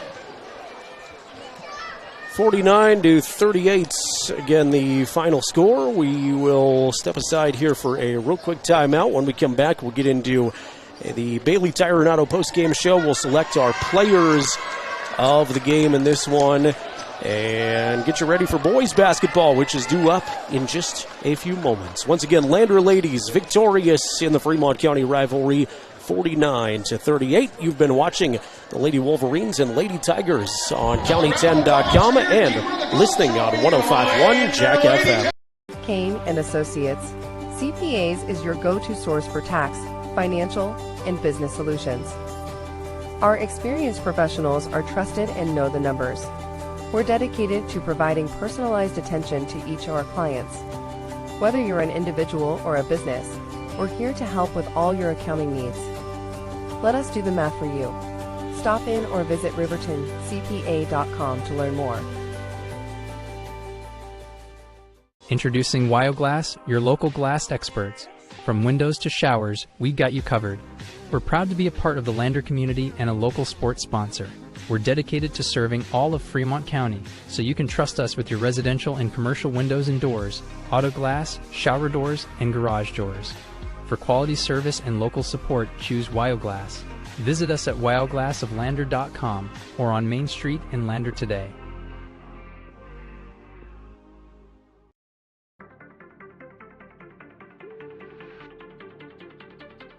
This is the Bailey Tire and Auto postgame show on the County 10 Sports Network. And we welcome you into that Bailey Tire and Auto post-game show. Thanks to Bailey's. They've got 2 full-service tire shops in Fremont County, one right here in Lander, not far from us at the Bob Carey Memorial Fieldhouse. They've got one in Riverton, the delicious Speedway Cafe, and 4 great pit stop locations in Fremont County. Thanks to Bailey's for making the post-game show possible. Lander ladies get the Keeper of the Gold trophy back 1 year after losing at Riverton High School. They earn the victory here tonight from LVHS, 49-38. Let's take a quick look at some final numbers with Wyatt Marichka. Thanks, Jared. Again, scoring-wise, it looks like the Lady Tigers got 19 shots to convert, 41% on the day. They got 29% from 3 for the Lady Wolverines, 33% overall, 21% from 3. The Lady Tigers had 10 double-digit scores, led by Hayden Goggles with 15, Kiara Friday with 10 in the contest. For the Lady Wolverines, it would be led by Paisley Jackson with 16 points in the contest. Taylor Leesburg was only 3 points off from a double-point night with 7. All right. It is it's time to make our player of the game selections. Wyatt? Don't throw me under the bus, I see, but... You want to go first, or do you want me to go first with Tyler Watson, State Farm player of the game, made possible by our good buddy Tyler Watson. He is a Riverton High School alumnus and a proud Lady Wolverine supporter. At State Farm, they're ready to protect your future. You can call Tyler Watson today for all of your insurance needs. I thought Taylin Leesburg, she may not have had the scoring effort tonight, but she acted like the floor captain. She handled the basketball really well. Lander had some pressure defensively and a few different looks than I think Riverton has seen before in the backcourt, and I thought Taylin handled it well. So there's a few different players you can point to, but it's been a while since I've given that nod to Taylin Leesburg, and I think the sophomore handled herself in one of her first rivalry games very well. So I'll give my nod to Taylin Leesburg. Yep, and our Landers player of the game is brought to you by State Farm agent Justice Jacobs. He's a proud supporter of Tiger Athletics at State Farm. They are there to protect your future.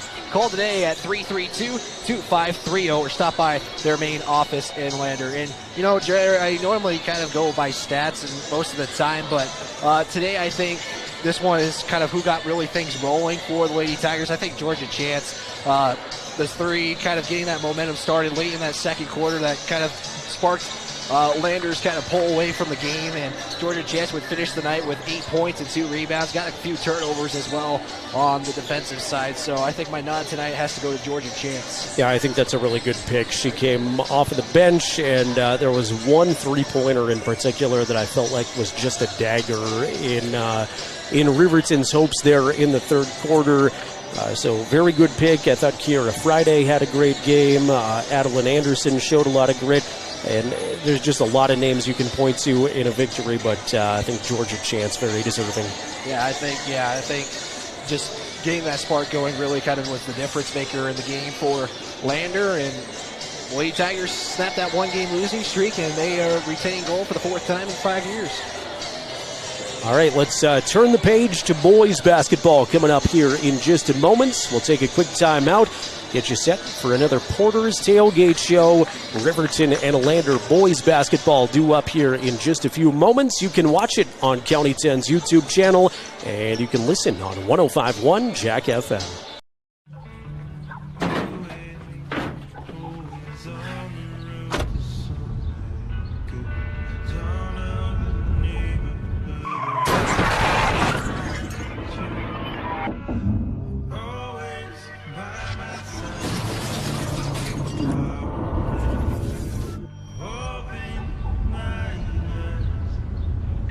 Why do we enforce seatbelt laws? Because in real life, you don't get a second chance. Justice Jacobs State Farm Insurance Agency, where friends go.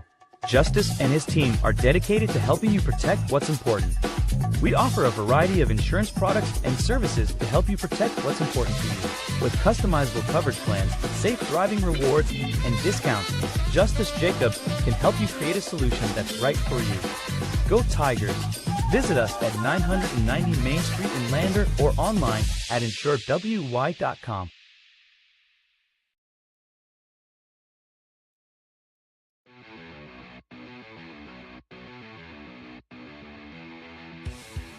It's time for Game 2 of this doubleheader. Back to the Bob Carey Memorial Fieldhouse in Lander.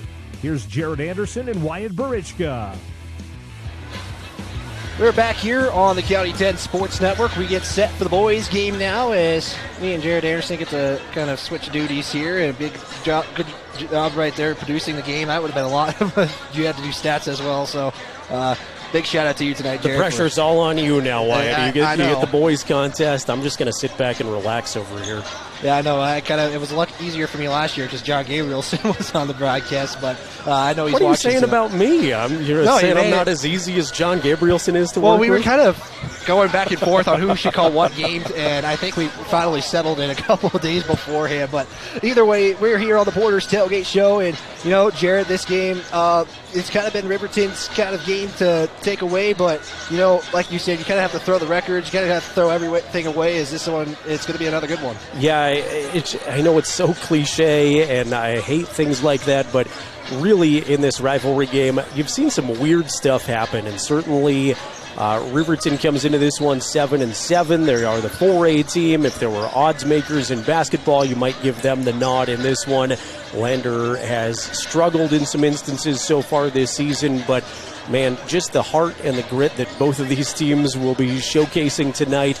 I really think this is up in the air, anybody's ball game. And, you know, for as good as Riverton's been projected to be, they've been a roller coaster a bit this season, too, in some losses that a lot of folks didn't expect around the state. So I'm intrigued by this matchup. Yep, Lander enters this one 3-7. They were 1-0 last week, defeating Lyman. They snapped that 3-game losing streak. Riverton's going to try to keep their win streak, though, as Riverton has won the last two since 2005. Riverton is 17-15 against the Lander Tigers. Lander lost one on February 26, 2021, Jared. And, you know, some things you got to have to watch out for before we get into the pregame interview. It's got to be, can Lander stop DeVries and Parker Paxson? That's going to be kind of the story, but Lander's you're going to see quite a bit of zone tonight from the Lander boys offense, so plenty of opportunities for the three-point game to come into effect, but we'll see. I mean, both teams haven't been full strength all season long. I mean, Riverton didn't have Dre Monroe, last weekend, and Lander lost one of their starters, so they're trying to figure that out. So, you know, just kind of a lot of inconsistency of the roster so far. Yeah, everybody, especially at this point in the year, has to deal with attrition, and Riverton, certainly not to make excuses on their behalf, but they haven't had a full roster except for one game this season so far, and they'll have Dre Monroe out of the lineup today. Again, don't see him out there shooting around, so he's going to miss his third straight game. So it's interesting to see some of these younger guys step up. Riverton's very senior heavy, so they've got some seniors coming off of the bench too that have had to step up and fill certain roles. But Dre Monroe has kind of been the post player, if you will. He's not very doesn't have a lot of height down low, but he makes up for it in his jumping ability, so that changes the game plan a lot, I think, for Riverton, and especially when you look at matchups down low with guys like Bennett, Washburn. I think that's going to be difficult for Riverton to match up with down low. Yeah, I was planning on getting to a pregame interview, but I'll kind of sum up what Stu Mullen said during our pregame time, and he's like, this is going to be as tough as it gets. You know, he knows that Riverton hasn't been full strength. He knows it's not going to be the case tonight, but he's not really going to change anything. I mean, we know, said Coach Stu Mullins, he's not going to change much. He's just going to try to give this team the best game they can. And, you know, something Lander has to do is get a complete game in. They could have thrown that game away against Lyman a week ago when they kind of let that third quarter kind of get a little bit closer than anticipated. So Coach Mullins is kind of looking for a complete game tonight for the Lander Tigers. Taking a look at some points, Jared. Both these teams are 0-2 against common opponents. Riverton actually played Cheyennes twice, so I'm only taking one game into effect because it's the same team. But Lander averages about 47 points per game. They give up about 60. Riverton, on the other hand, 58 points a game they score. They give up about 53 points per game. Rebound-wise, it's pretty dead even, Jared. 24-23. Lander with just a one rebound advantage in the contest. Should be a fun one. I know it breaks down on paper pretty well looking at some of these matchups. I watched a little bit of film from games you did for this Lander team, and I'm excited to see what Fremont County basketball has to offer here and what should be a packed Bob Carey Memorial Fieldhouse. Yeah, we're looking forward to it. It's the Riverton Wolverines. It's the Lander Tigers. We're going to take a 30-second timeout when we come back, starting lineup. So get this one underway. You're tuned in to the Keeper of the Goal, presented by Myers Gambles on the County 10 Sports Network. Watson State Farm Agency is a proud supporter of Riverton High School Wolverine athletics. We understand the importance of community, and we're excited to be a part of it. As your neighbor, we're here to help you with all your insurance needs. We offer auto, homeowners, renters, business, and life insurance. So stop in and say hi, or give us a call today. The Tyler Watson State Farm Agency. We'll be here for you.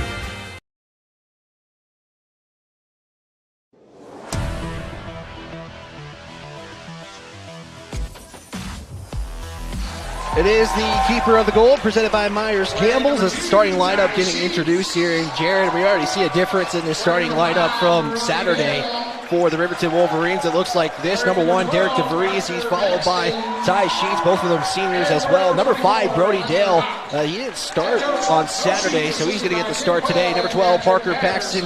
Averages about 20 points per game for this Wolverine team. And number 24 is Hunter Houck. And that's your starters for the Riverton Wolverines. For the Tigers, it is going to be another different lineup tonight. It's led by number 2, Parker Sixby, followed by number 4, Talon Whalen.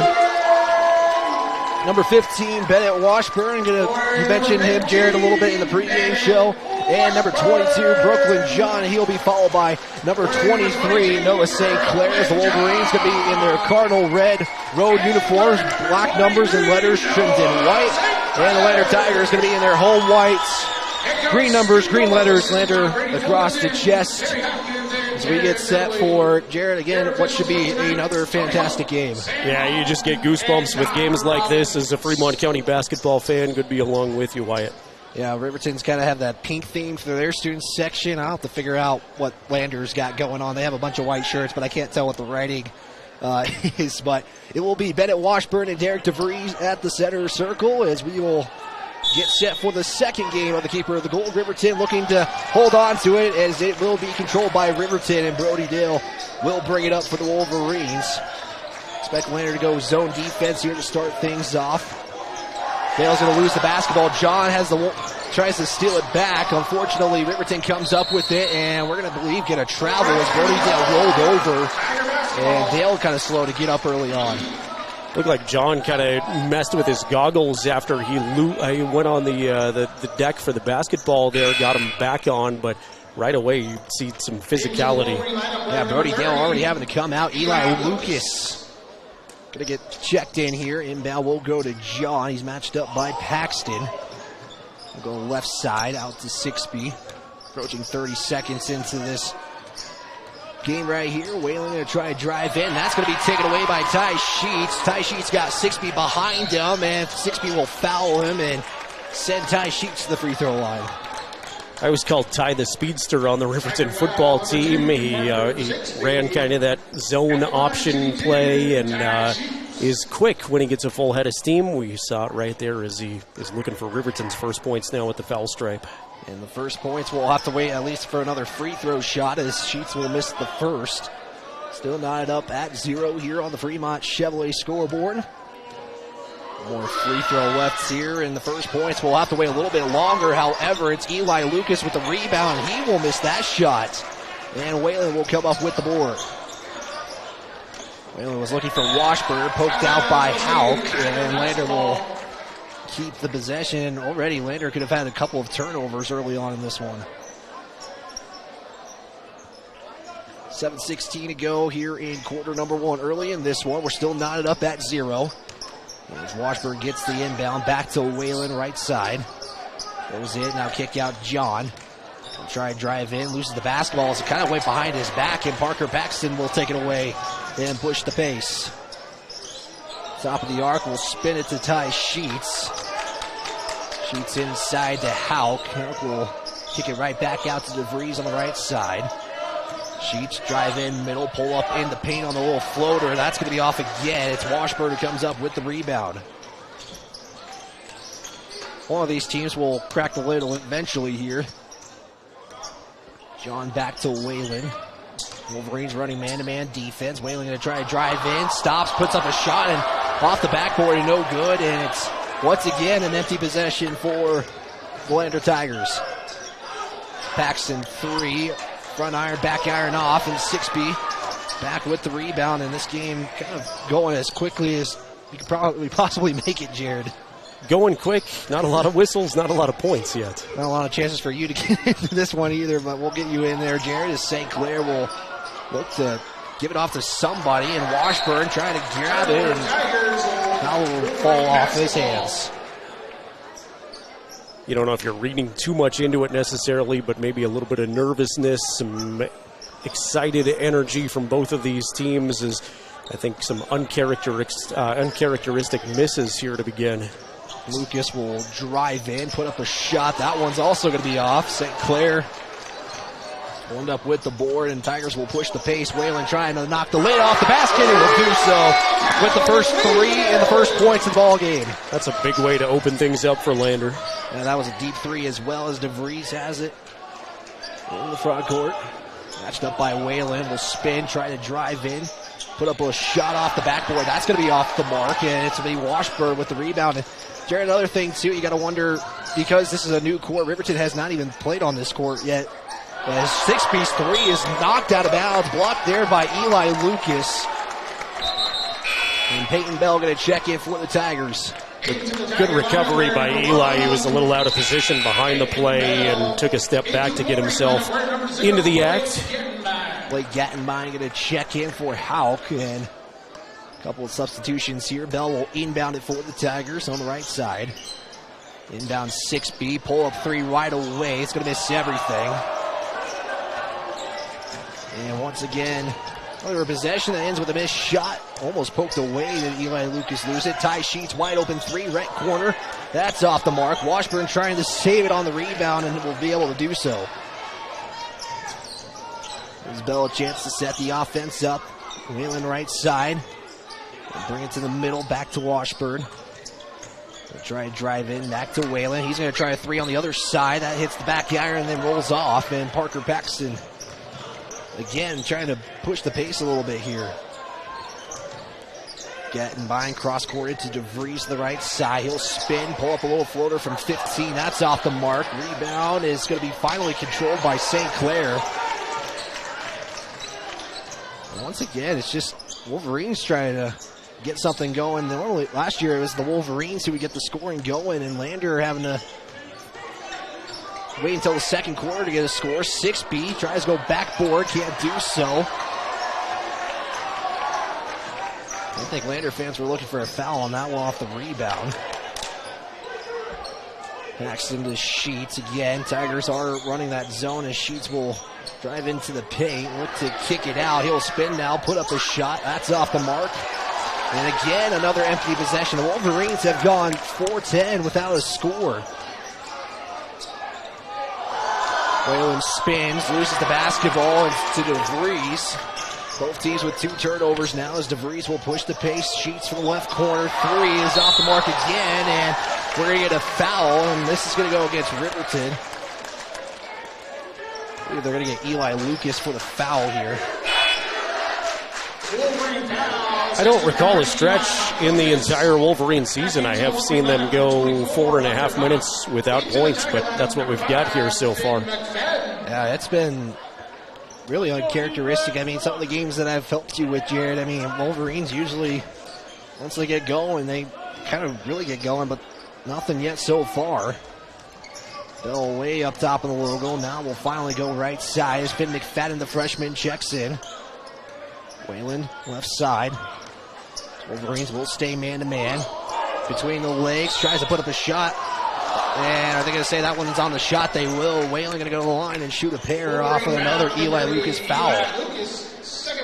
Whalen did such a great job creating that shot. Some fancy ball work, and created the shot, went up strong with it, drew the contact, and gets rewarded to the free throw line.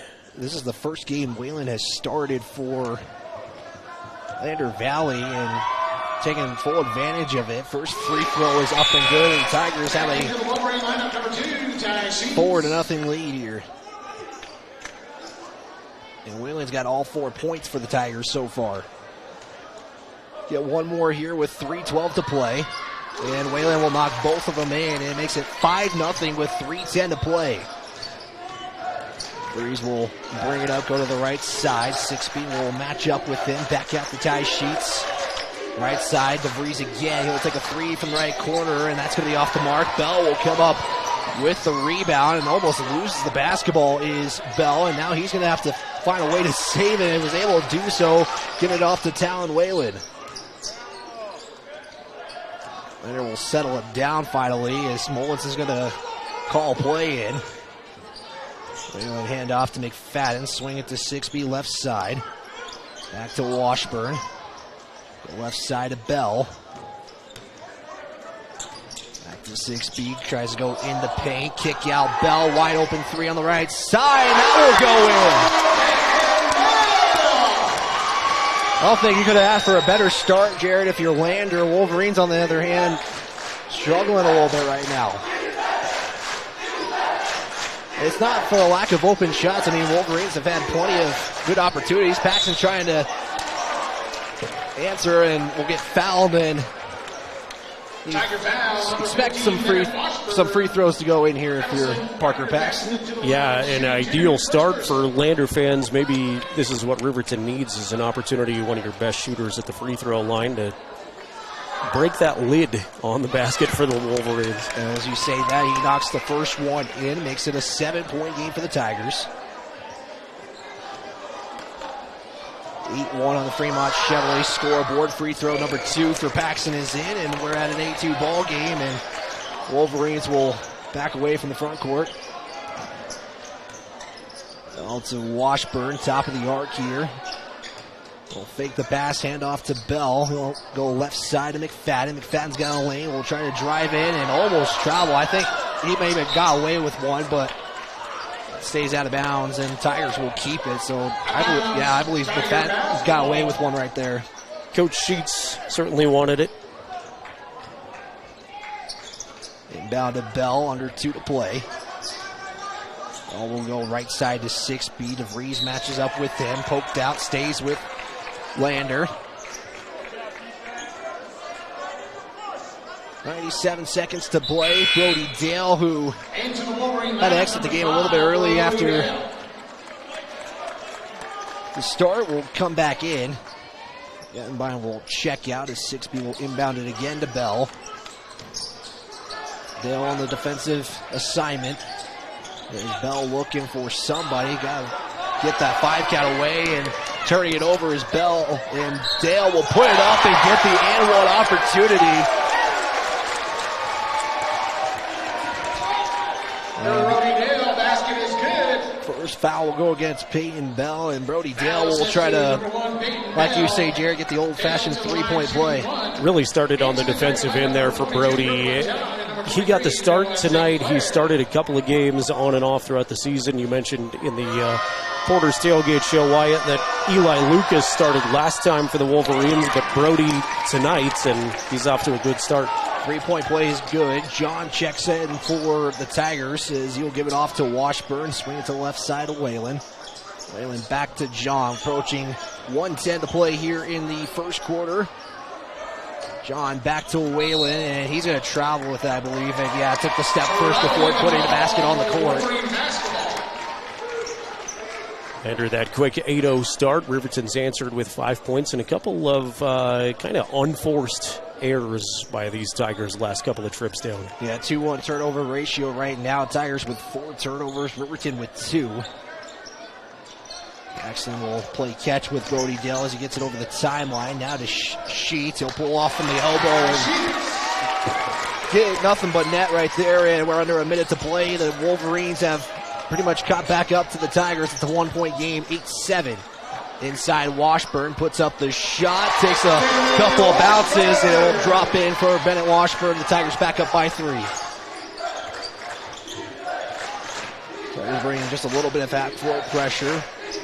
Paxton left side, give it off to Halk. He'll take one dribble to DeVries, right in front of the student section bench. Dale long three is nothing but net, and Brody Dale ties this game up for the Wolverines.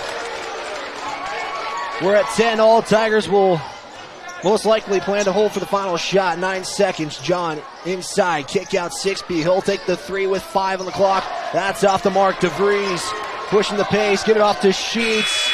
3-point floater is off the mark, and we are at the end of 1. And wow, Jared, what a turn of events after the about first 6 minutes of the ball game. Wolverines tie it up at 10.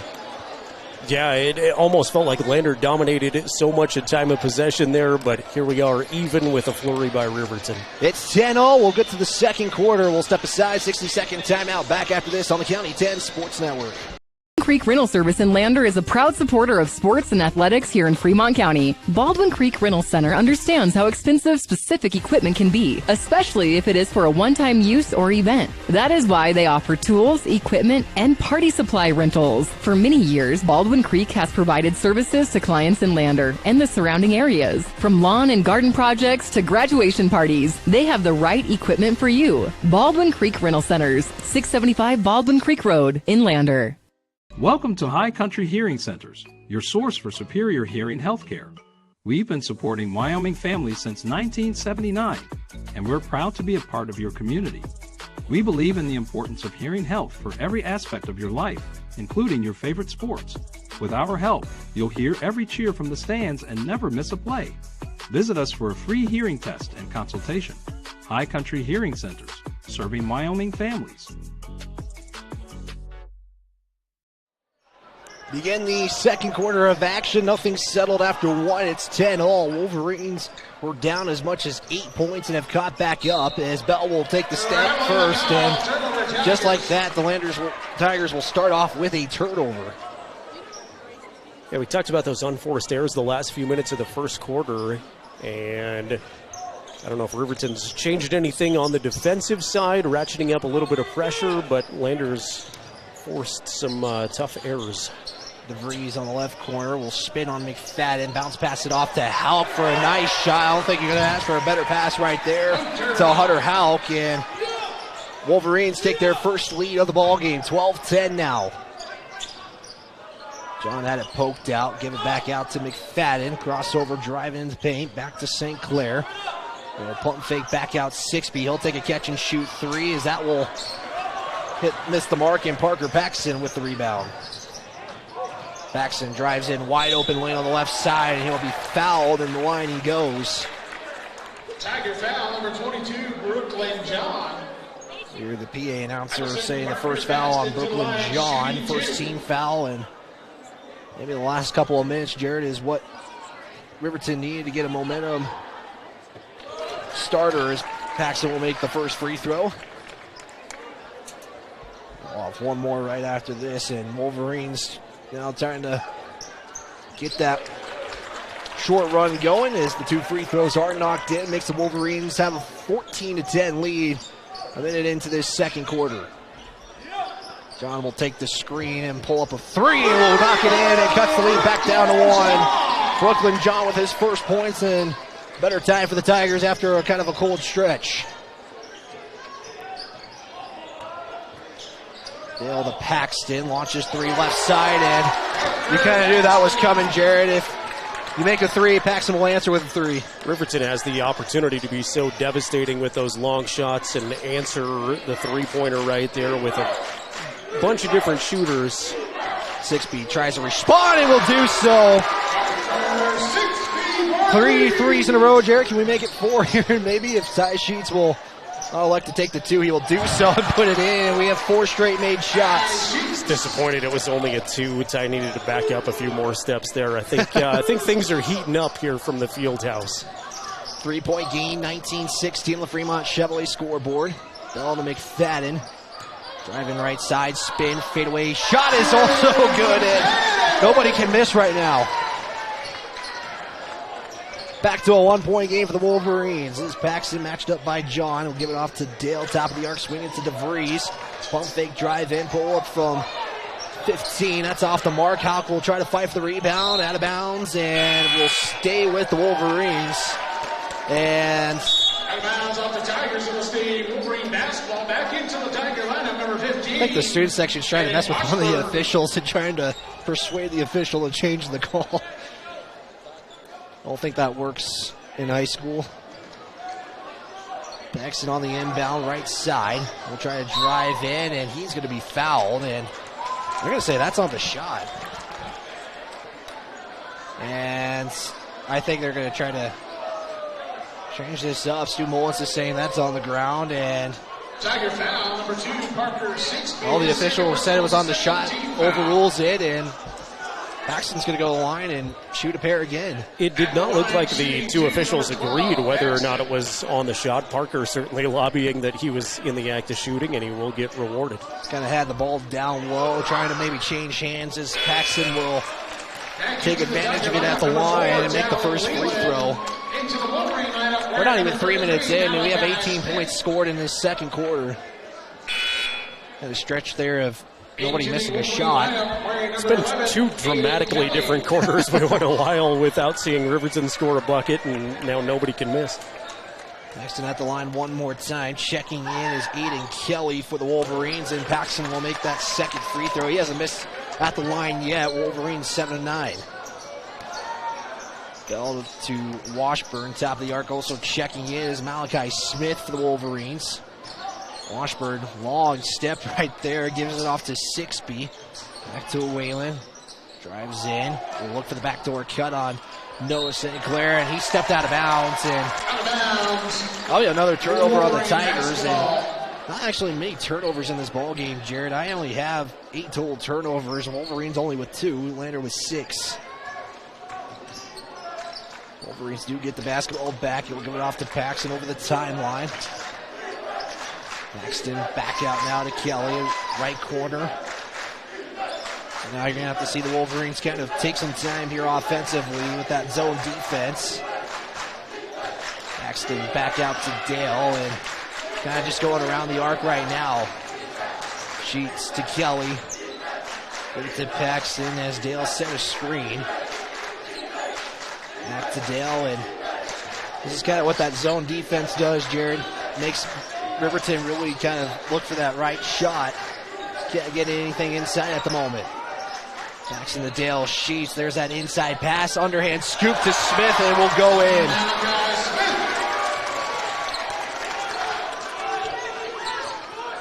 Makes this game a 5-point game for the Wolverines.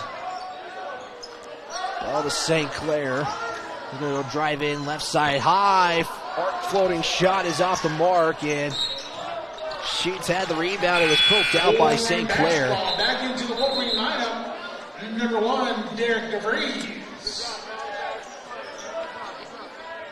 4:04 to play in quarter number 2. This gym is really starting to pack in right now.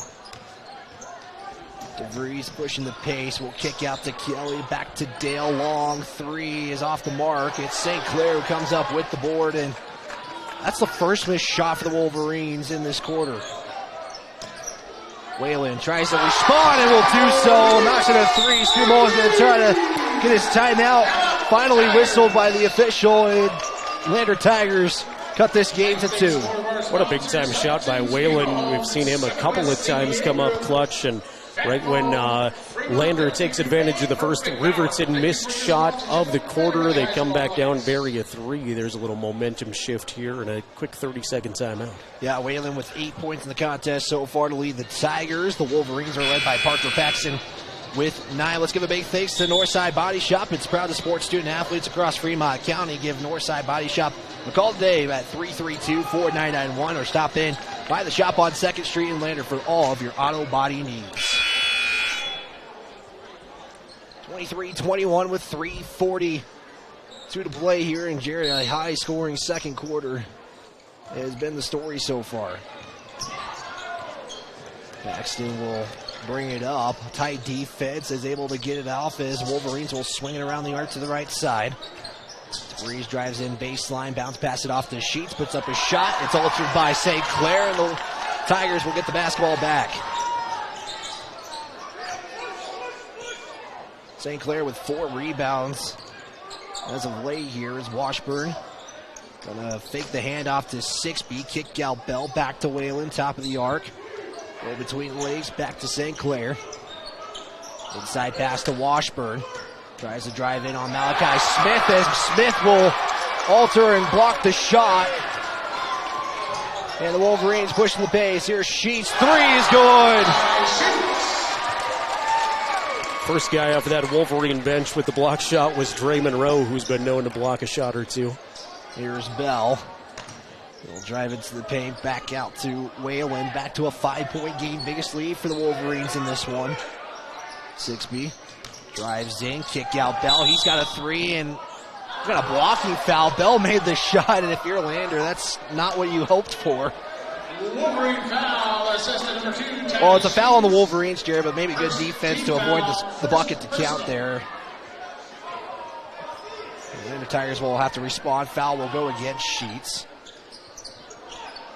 Bell looks for the inbound and give it off to Sixby. Sixby will give it off to Whalen, now to Bell. Under 2:30 to play here. Now St. Clair to Washburn. Back out St. Clair, swing it to Sixby. He'll take a catch and shoot three, and either way, the Lander Tigers end up with 3 points on that possession. And once again, it's a 2-point lead for the Wolverines. Paxton to Dale. Give it off back to Paxton. He'll make his way over to the right side. To DeVries. Back to Sheets underneath the basket, trying to pull up for a shot. Paxton now from 3 to respond and can't do so, and St. Clair comes to the rebound, and looks like the Wolverines kind of like that right side as of this quarter, and we're going to get a traveling call by Sixby. Wolverine basketball back into the Tiger lineup. The Wolverine Well, I think Stu Mullins was a fan of that call. And I think he's trying to get an explanation from the official. Wolverine basketball again. Tigers have their 7th turnover. Paxton. Give it off to Dale. Swing it to Sheets on the right side. Inside DeVries. Nice pass to Houck as that one's in good. Under 90 seconds to play. 4-point lead for the Wolverines. 28-24 in quarter number 2. They're going to look for somebody. Finally give it off to Washburn. He'll try to drive in. Back to Sixby. Pass inside to Washburn. Almost loses control of it. Back to Bell. Sixby top of the arc to St. Clair. And he's going to get fouled by Dale. And I think Dale's not a fan of that call. Wolverine foul, number 5, Brody Dale. First personal, 2nd team foul. Both teams have basically pushed the gas and have never let off in this one. Yeah, closing in on the 1-minute mark, time remaining in the first half. Washburn will hand off to Sixby, like Jared says, under a minute to play. Bell's going to spot up for a 3 and knock it in. Tigers have got all but one shot to go in for threes. That's the 5th 3 of the quarter. 44 seconds to play. DeVries trying to respond, puts up a floater, and that will go in and good. Derek DeVries gets his first points and gives the Wolverines back to a 3-point lead. 30 seconds to play. Whalen going to bounce it off to Sixby, drives into the paint, back out St. Clair. Kind of just around the arc they go, and wouldn't be surprised if the Tigers held it for this final 30 seconds. We have 13 to play, though, in the quarter. Bell matched up by Paxton. He's going to go right side. Trying to drive in. Kick out. Sixby. Sixby to Whalen. Thought about a 3. Spins. Still take the shot at 1. And goes off the left iron and no good. And we are at the end of the first half. Jared, what an exciting first half of basketball. 30-27 the score. Yeah, Lander shooting the basketball really well, in particular from up top and long distance. And, man, if they keep shooting like that, I think there's a lot of teams that they can compete with. But an interesting game, and interesting to reflect that Lander started this game up 8-0 on that quick run. Was evaporated at one point by Riverton 10-10 at the end of the first quarter. And, man, 16 minutes of fun basketball. Yeah, I had 6 missed shots in the entire quarter. That's how well both teams were shooting. We'll step aside for a timeout. We'll get the Buckle Up for Life halftime show presented by Buckle Up for Wyoming after this timeout. Northside Auto Body Shop in Lander is proud to support sports and student athletes for the 22-23 season. Northside Auto Body is a staple in the Lander community and is primarily engaged in automotive body, paint, and interior repair and maintenance. If you hit a deer or have a vehicle accident, Northside will get your repairs handled and accept all forms of insurance. Hobby and the crew got you covered at Northside Auto Body Shop, 323 North 2nd Street, Lander. RE/MAX All-Star Realtors are proud to sponsor sports across Fremont County for the 22-23 season. RE/MAX All-Star Realtors was founded in 1991 with the goal of doing real estate in a way that would make our clients' lives as easy and uninterrupted as possible. They've completed many transactions involving residential, commercial, vacant lots, farm and ranch, and investment properties, and can help you with any goal you might have regarding any of these today. RE/MAX All-Star Realtors, 938 West Main Street, Riverton. See them online at remaxriverton.com. Watch every RHS basketball game all season long on the County 10 YouTube page. If you're watching live on that YouTube page, you can see the Lander dance team going. This is the Buckle Up for Life halftime show presented by Buckle Up for Life Wyoming. White Dot wants to remind you that seatbelts save lives. Buckle up so you can stay in the game every time in every ride. Your score at the half, Jared, it's 30-27. And Jared, 6 missed shots in total in that second half. 37 points were scored, to tell you how good the shooting was in the second quarter. Yeah, I don't know what happened after the 8-minute warm-up session there, I guess, but it was quite the frenzy of points. Both teams shooting the basketball really well, and as just a Fremont County basketball fan, that's exactly what you want to see in a game like this. Both teams doing well, and you hear the oohs and the ahs from both ends of the crowd. Both student sections are really well represented here, and it just makes for a fun atmosphere when it's an exciting game and shots are dropping. Yeah, both teams right around that 50% mark. Jared, the Wolverines are 10 of 21 for 48%. The Tigers of 9 of 17 for 53%. Both teams combined 10 for 3-point shots made. And Jared, the Tigers only had one shot inside the arc that went in, and they went 5 threes in that second quarter. That's really why this game is still as close as it is right now. Yeah, so it's not my imagination. They are shooting the ball well from outside. Yeah, the Tigers in that first quarter were tied with the Wolverines 10-10. The second quarter score would favor the Wolverines at 20-17. That just never really see that in high school unless you're probably calling a Douglas game or a Cheyenne East Lady Thunderbirds game. 37 points in the contest, 2 lead changes, 1 tie so far in the contest. And Jared, interesting stat for the bench. It looks like this. It's Landers 16 points off the bench. The Wolverines with just 8. Right now, the Wolverines have a lot more scores in the contest as well. Landers bench points will be something to keep an eye on in the second half. Certainly, Riverton has been interesting all season. We mentioned Brody Dale gets the start, so they've shifted that lineup around a little bit and had some of their bench players a little bit depleted. I thought Malachi Smith came off the bench and had some nice moments too. Just a sophomore, had a big rejection and some points, and just a lot of fun players on both teams to keep an eye on here as this one unfolds. Yeah, taking a look at the point leaders so far, the Wolverines are led by Parker Paxton with 9 points, and Jared, you would think he's kind of scoring from the field. He's actually getting most of his points from the free throw line. He hasn't missed a free throw shot so far. He's got 5 of the 7 made free throws. And for the Tigers, it's led by Talon Whalen, who's got 8 points in the contest. And, they're spreading the wealth of the Lander Tigers, but the Wolverines also, you're kind of seeing that defense for the Tigers kind of pay off. They're really taking their time to find the right shot, and most of the time it's gone in for the Wolverines. Yeah, and that's sort of been the story of Parker this year when he's not scoring from the outside. He loves trying to beat guys on the dribble drive, get to the free throw line. That's sort of his goal, is to get in traffic and muddy things up a little bit there, and he's been very successful off of the dribble. We'll take another timeout. We'll take a 60-second timeout. Continue our Buckle Up for Life halftime show presented by Buckle Up for Life Wyoming. This is the Keeper of the Goal presented by Myers Gambles here on the County 10 Sports Network. Kane and Associates, CPAs is your go-to source for tax, financial, and business solutions. Our experienced professionals are trusted and know the numbers. We're dedicated to providing personalized attention to each of our clients.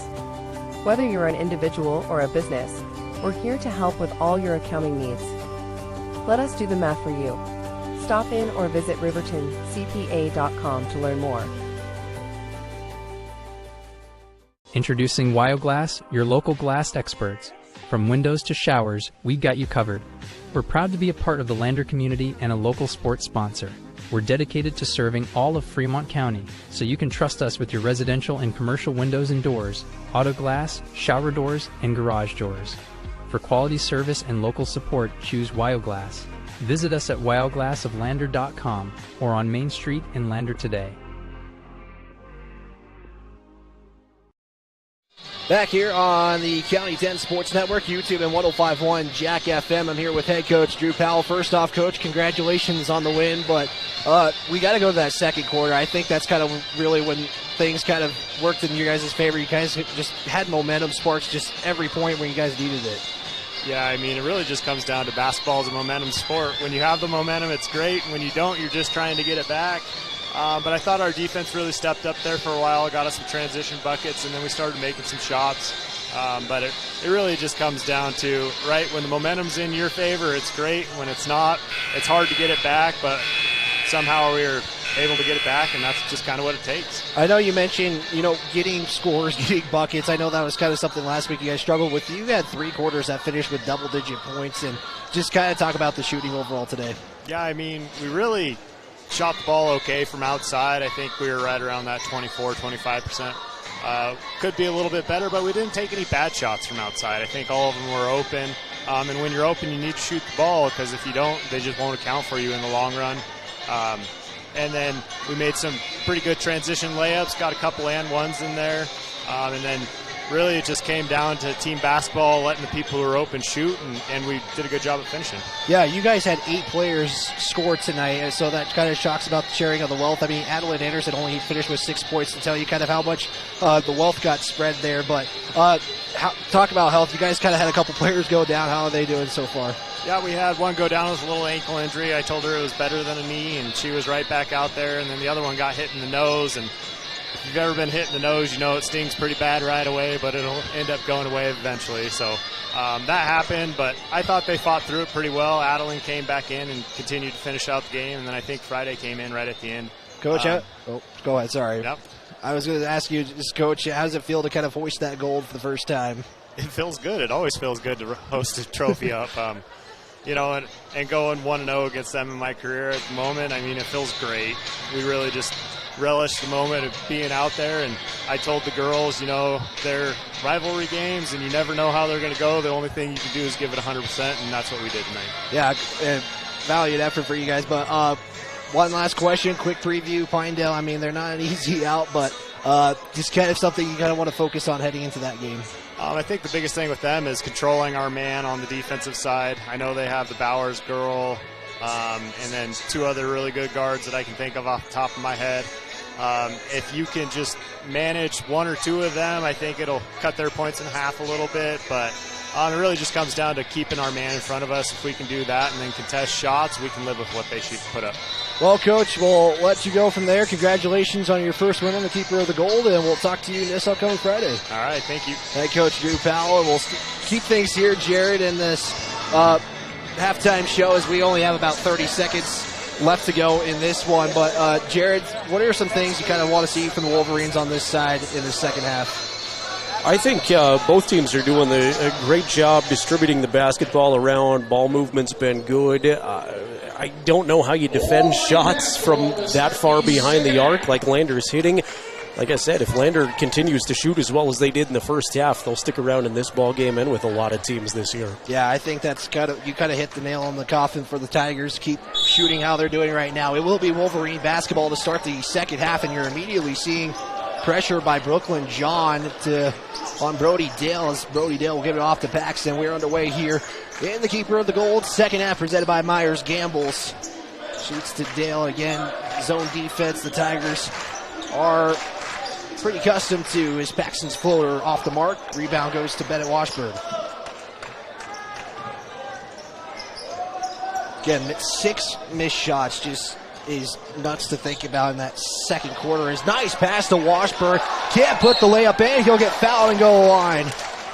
As well as Lander's been shooting from behind the arc, if I'm Stu Mullins, I would continue to feed the paints and find Washburn. He's got a slight height advantage on everybody, and Riverton kind of notoriously through the season hasn't defended the post super well.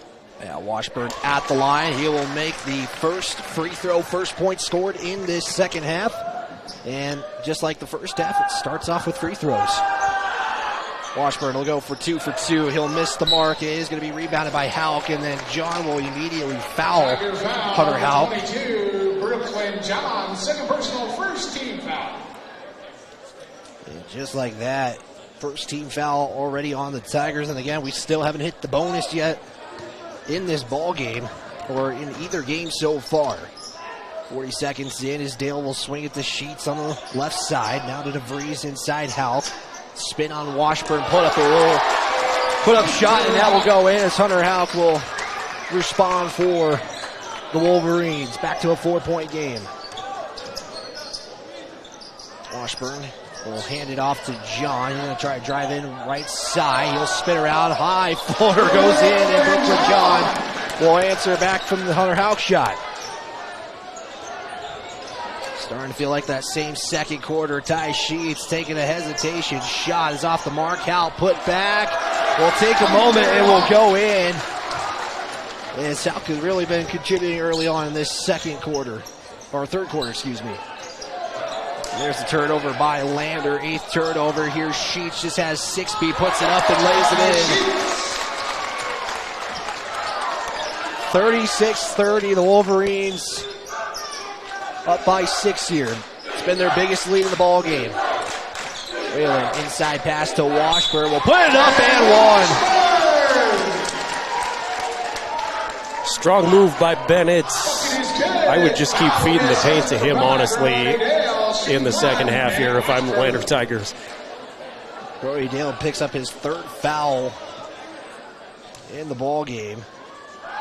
So Eli Lucas is going to check in as Washburn will connect on the 3-point play. And Riverton is up by 3, 36-33. And that'll be something to watch out for, Jerry, like you alluded to. Is they'll keep feeding Washburn.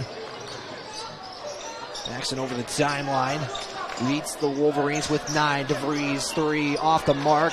It's Houck again with the rebound. And it's going to be last touch by Washburn, as I think Stu Mullins is saying, how is that possible? But Washburn was kind of in the mix of that, and the official saying Wolverine basketball, Jared, I always say, we're up here, we're not down there. Here's Paxson right side, matched up there by 6B in that zone defense. Sheets inside Houck, he'll pull up from the elbow, goes in and out, rebound Sheets, puts up and in, good.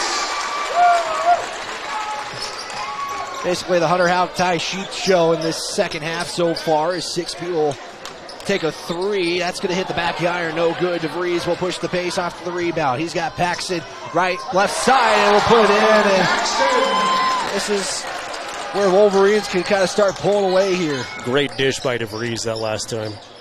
Well, you're going to try to keep it close. 6B drives in, jump stop, shot from the volleyball line. That's it, good. And Stu Mullins is going to kind of calm things down with a 30-second timeout.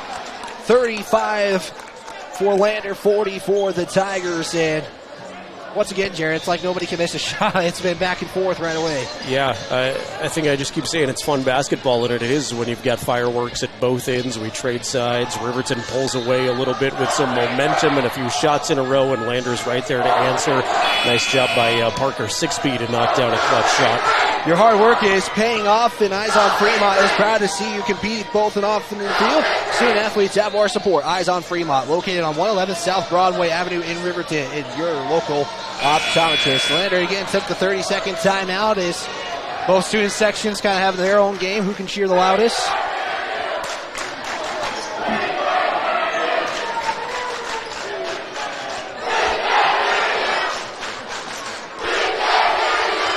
You know it's good when they can blow out our crowd mic. They're chanting back and forth. We can't hear you. I can hear them both just fine, honestly. I think my ears might have some issues tomorrow morning. It is Wolverine basketball. Tigers did get a score from Parker 6B. We remain at a 5-point game. Ty Sheets drives in, underhand scoop to Malachi Smith is good. Man, those two, when those two are out on the court, Jared, it's kind of been a good connection so far. It's been both times underhand scoops. Bell left side. One dribble it off to Whalen. Thought about a 3, but hesitation allowed Sheets to close in. Washburn and Matched up there by Smith. Back to Whalen. He's just going to pull up for three. It's off the mark, and it's Derek DeVries with the rebound again. DeVries to Sheets. Left side bounce pass back to DeVries. He'll put up the shot and go in. And Wolverines on a 14-8 third quarter score so far. There is Whalen. Give it off now to McFadden. Swing it to Bell. He'll drive in. Back out Whalen. Go in the paint. Will loft it for Sixby, and Derek DeVries kind of altered the direction, and Sixby couldn't recover from that. And Lander's going to respond with a timeout, and if you're the Wolverines, this is what you want, Jared. We'll take a 60-second timeout with them. We'll step aside. This is the Keeper of the Goal presented by Myers Gambles on the County 10 Sports Network. View Supply, your local experts in fire and water. We've got everything you need for new installs to accessories, and don't forget our great selection of stoves, grills, and spas. We've been serving Wyoming for over 40 years, so you know you can trust us for quality products and expert service. Visit portersmbs.com or stop by our Riverton or Casper locations today. Porter's Mountain View Supply, located on 750 East Sunset Drive in Riverton. Myers Gambles is your one-stop shop for furniture, mattresses, and appliances in Lander, Wyoming. We have an unbeatable selection of furniture for your living room, bedroom, and dining room. Plus, we have the latest trends in home furnishings. Our mattresses are comfortable and affordable, and our appliances are built to last. Whether you're looking for a new TV, sofa, or refrigerator, we have the perfect finish, style, and function for your home. Visit us at 420 Main Street in Lander, or check out our website, landergambles.com.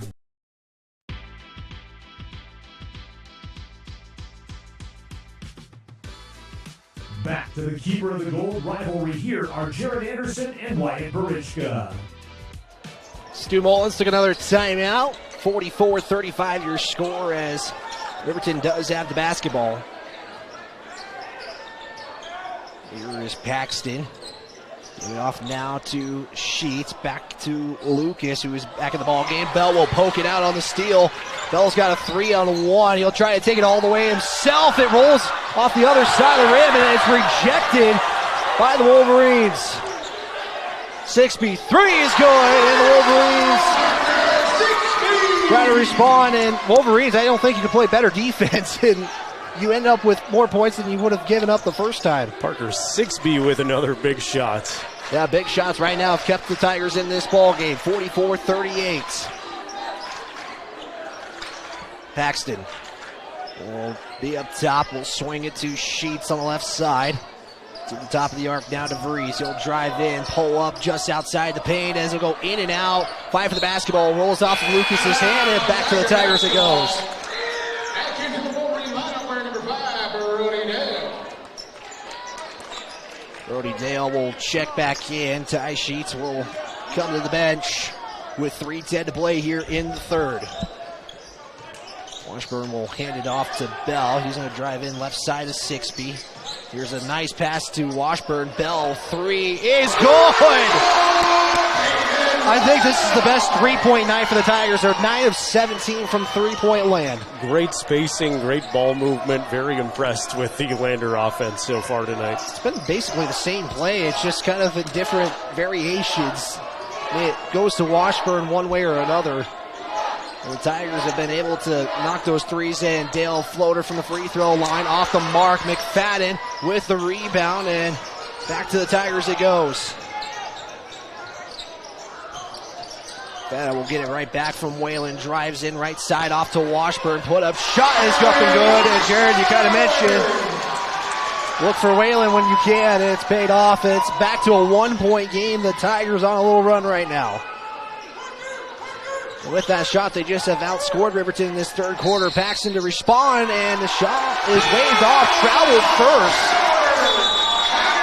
And Bo Sheets and an assistant coach, I believe that's Paxton's dad, on the sideline. Both stood up right away. And the Riverton student section in disbelief. That's just what you're going to get on both sides in a game like this. Every little thing matters so much, and both teams seeing the game through their respective lenses. Yeah, that's kind of a not normal thing from Paxton to do as Bell drives in, kick out. Whalen has a three. DeVries closes in. It's off the front iron, and it will go to Ty Sheets. Sheets, DeVries, pump fake. Will get Bell going early. DeVries' three is off the mark, and we're going to get a foul. I believe this is going to go against Riverton. They're going to get Ty Sheets, who checks back into the ball game with a foul. That is just his second. Second personal, 13 foul. 1:42 left to play. The Tigers have a chance to take the lead here. No matter what, if it's a 2 or 3, it's a lead for the Tigers if they can make it. There's Washburn again to Bell. Back to Whalen. Has the three. He's going to go for the lead for a three. That's off the mark. And Malachi Smith will end up with the rebound and give it off to Paxton. 16-14. The third quarter score right now. Tigers have a lead, but they're down by 1. Inside to Smith. Bounce pass to DeVries, and that will go in and good on the little layup bunny right there. Noah St. Clair for the Tigers will check in. Next dead ball as we approach a minute. Washburn handoff, Sixby, matched up by Dale. He'll look to drive in, spin, floater. It's going to be off the mark and way short. And Paxton will bring it up. DeVries baseline left side. Low pass to Malachi Smith, and he's going to get it in for a three-point opportunity. Malachi Smith, basket is good. This may be the best game we've seen Malachi play at the varsity level this year. He's done some damage at the junior varsity level, but had a nice dish for the assist last trip down, and now an opportunity at the and one. Noah St. Clair. And Jared, for the few games I have been able to watch the Wolverines, they have been in quite a bit of close games, and this is just another one to add on to that tally. Malachi Smith at the line. Washburn did commit the foul, as Malachi Smith will miss the three-point opportunity, and back to the Tigers it goes off the rebound from St. Clair. 37 seconds to play in this third quarter. 5-point lead for the Wolverines. 2 opportunities for the Tigers, and they can't get one to go in. Sheets, DeVries, 25 seconds left to play. Dale back to DeVries at the logo. Just give it off to Sheets, and I believe Wolverines might just want to hold for the final shot if they elect to. 13 to play. Dale back to Paxton. Back to Dale. Swings the Sheets inside. Back to Malachi Smith, and that's in good. And with 1 second, Bell's full court opportunity will fall short, and just like that, the Wolverines have a 7-point lead. And we'll look to hold off the final 8 minutes. We had 36 points scored in that third quarter. Wolverines lead by 7, 50-43. Final 8 coming up here on the Keeper of the Gold matchup presented by Myers Gambles. See Allison at lunch today? I'm gonna text her. I'm gonna text Allison. Hey, hold up, Matt's calling me. Hey, we got the food and we're on our way right now. Hey, who's coming, bro? You're the one that needs help.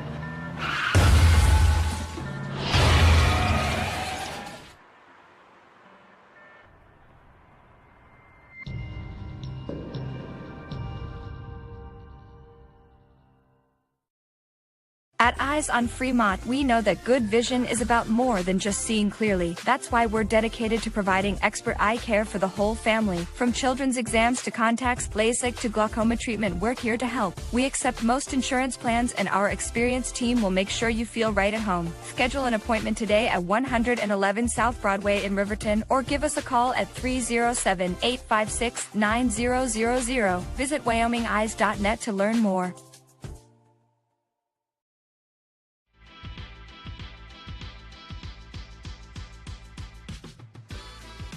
Back to the Keeper of the Gold rivalry. Here are Jared Anderson and Wyatt Berichka.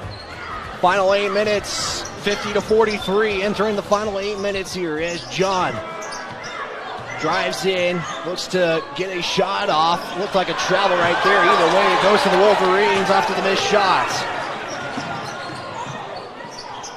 Here's Sheets inside, kick out to Paxton on the arc. Tries to go in, left side, now floater just in front of the free throw line. That's off the mark. And both teams will start off with a missed shot out of bounds. Stays with the Tigers and Jared. I mean, this game, I don't think there's been a moment where it's slowed down. It's hard to take a breath, Wyatt. I know. I feel bad for you. Might have a lost vocal cord I'm tomorrow. just over here enjoying it all. I'm glad you're doing so. Here's John. He'll give it off to Whalen. Drive in, pass off to Washburn. It looked like they had that 3 set up again as Washburn will spin and miss the shot again. And back-to-back possessions where the Tigers actually end up empty-handed. Minute into this fourth quarter. Appreciate you tuning in, however you may be tuning in into this broadcast. Let us know where you're watching from. Give you a shout out. Here's Dale, launches from the top of the arc. That's off the mark. John will end up with the rebound as Wolverines almost took it away there. Whalen goes inside, right side, put up shot. He's going to miss it, and it's going to be free throws coming from Talon Whalen. Wolverine foul, number 12, Parker Paxton. I know you get to watch this all the time, but so impressed with the athletic ability from Talon. He makes so many things happen on the dribble and does not take much effort to get free. Talon has made both of his free throws. He's 2 of 2. Tigers are 4 of 5 from the line, and that's something too, Jared, that I was kind of alluded to as we got a timeout down at Riverton. Tigers are bottom half of free throw attempts per game, and that's something to maybe look out for as the Wolverines have 10. The Tigers with just 6 will shoot their 7th. 60 seconds back right after this on the County 10 Sports Network. Perfect Power is a proud supporter of athletics and student athletes all across Fremont County. Perfect Power provides services for residential, commercial, and industrial jobs. Darren Hubble, owner and master electrician, has over 30 years of electrical experience. Darren's trustworthy team of professionals can get the job done right. Perfect Power, serving Fremont County and surrounding areas. Stop into 1320 West Main Street, Lander, or give them a call at 307-332-7184. Wyoming knows hard work. And at Fremont Chevrolet GMC, we know Wyoming. Here, things are just built to last. Over the last 8 decades, we've had one priority: to serve the people of Wyoming. We are dependable. We are your neighbor. We are Wyoming.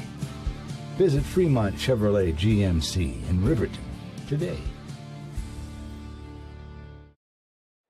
Back here on the County 10 Sports Network, Whalen going to shoot his second of 2 free throws. He did miss the first. Right now, Cowboys lead San Diego State in basketball 38-36 right now.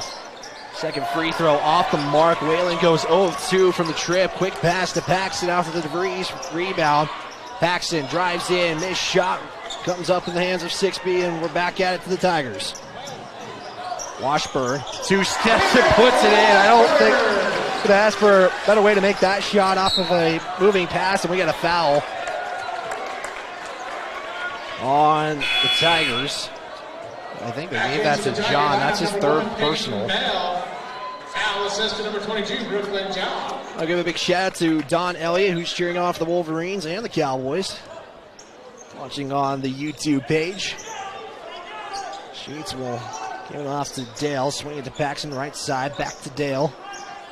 And here's the Wolverines again, just kind of looking for that right shot. Now, way left corner, DeVries on the elbow. Back to Dale. Sheets, Hauk, long pass to Paxton. He's going to take a catch and shoot 3, in and out. And I think they're looking for it over the back, and all the Lander fans erupt. And the Wolverines get another possession here. Here's another 3, and DeVries will make Lander pay for that one. It's now 53-45. It's the first score for the Wolverines in this quarter. Whalen spins. Was looking for St. Clair. He's able to recover the basketball. St. Clair loses it again, but luckily in the hands of Peyton Bell. Back to Whalen. Looking for something, back to Bell, and the Tigers kind of looking for the right shot here. Only 5 points scored in this fourth quarter, tightly contested contest all the way through. This has been the biggest lead in the ball game. Bell was looking for Washburn, turned it over. Biggest lead's actually been 9 in the contest, with 4:51 left to play in this one. Wolverine fans chiming on the chat for you, Jared. Go Riverton from Anton Monroe. Hopefully I pronounced that correctly. A lot of time left, but obviously not the kind of possession that last time Lander needs if they want to chip away into this. Gonna need multiple one and done for the Wolverines and need to convert on some possessions here. Sheets shot off the mark. Washburn will rip it out of the hands. Some tie Sheets.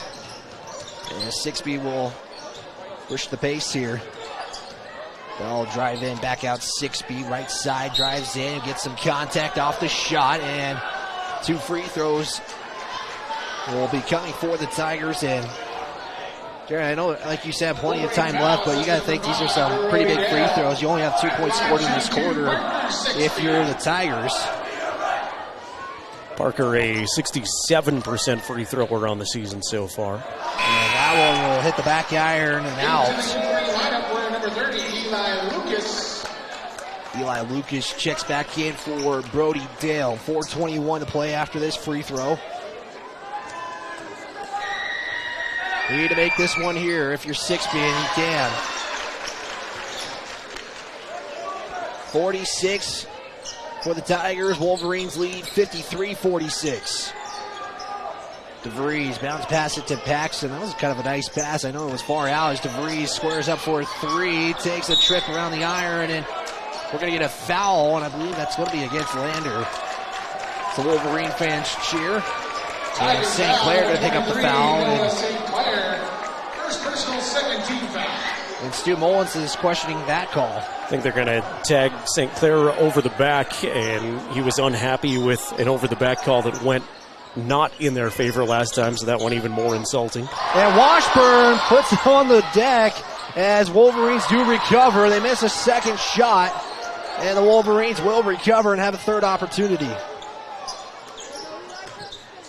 Lucas inside off the back iron and back to 6B it goes. And like I said, Jared, if you're Lander, you're looking for some empty possessions, and that's going to be a travel. It looked like Sheets wasn't happy without that one. I think he had an open lane if he took it all the way, and I think that's why Sheets was not thrilled about that call. Yeah, he had down court vision for sure. Parker just got kind of hung up there in no man's land, knew he walked with it. We're still at a 7-point game. Time started to become a factor for the Tigers with 3:30 to play. DeVries back to Sheets, right corner inside to Smith. Smith looks to get it back to DeVries. Now he will do so, and DeVries will put it in and good. Timeout taken by the Wolverines. They are leading by 9. Biggest lead of the game so far. 55-46. 30-second timeout. We will take one as well. We'll step aside here on the County 10 Sports Network. 10 is your Fremont County news leader. We're everywhere. On the web, mobile, social, and on your radio dial, with all the news you need to feel connected. From sports to board meetings and community features, we work hard to bring you all the latest updates you care about. Visit us today at county10.com. County 10, community connected.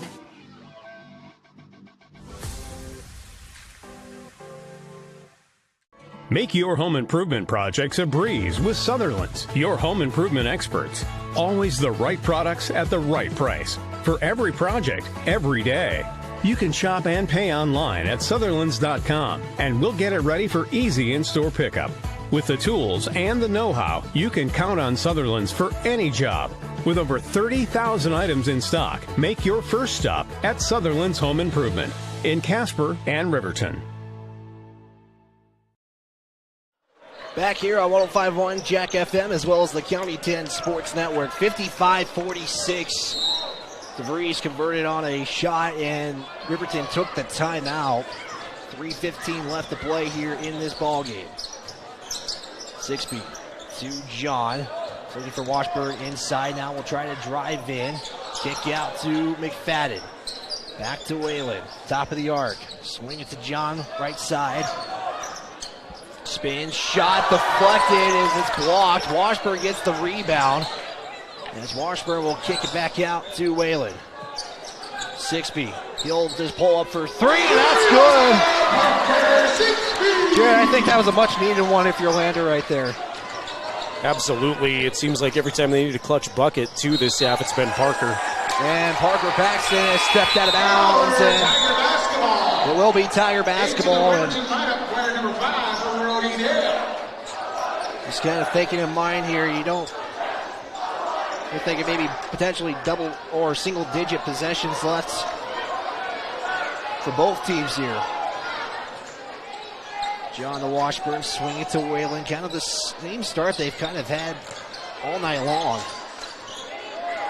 Whalen and Stu Mollitz is going to take a timeout. He's going to take a quick timeout. It's going to be a full timeout as well. We do need to thank some of our sponsors here real quick, Jared, and that does include Fremont Chevrolet GMC in Riverton. It supports our local athletes. Your hard work and dedication doesn't go unnoticed, and Fremont Chevrolet GMC is here for you every step of the way. Located on 1401 North Federal Boulevard in Riverton. Also, big thanks to Wyoming Catholic College. It's proud to cheer on our local athletes. Your dedication on and off the field is admirable. Find us online at wyomingcatholic.edu. Well, this is a fun one, Wyatt. 2:22 remaining, and anybody's ball game at this point. Lander, this possession specifically, they come up with a big shot here, I think. The students get back into this game, and things feel a whole lot different if Lander's able to convert this trip into points. Yeah, it's going to be a big possession here. I mean, just really, like I said, you got to think maybe you're probably at single-digit possessions. You got to think Wolverines might start kind of milking this clock just a little bit. Big shout out to Mara, who's cheering for the Wolverines tonight. She says, "Go Big Red." 2:22 left to play. It's a 6-point game for the Wolverines. Timeouts. What's the timeout situation looking like in this one? That's a good question, Wyatt, and I will have my best people get on it. Well, we'll figure that out here later on. Here's John Whalen, and are they going to say it's an offensive foul? They do, and that is a missed opportunity for the Tigers. Coach Mullins unhappy with the call. I missed it. I don't know where it came from, but maybe an illegal screen somewhere. It was on Washburn, so that would have to be probably my guess on this one.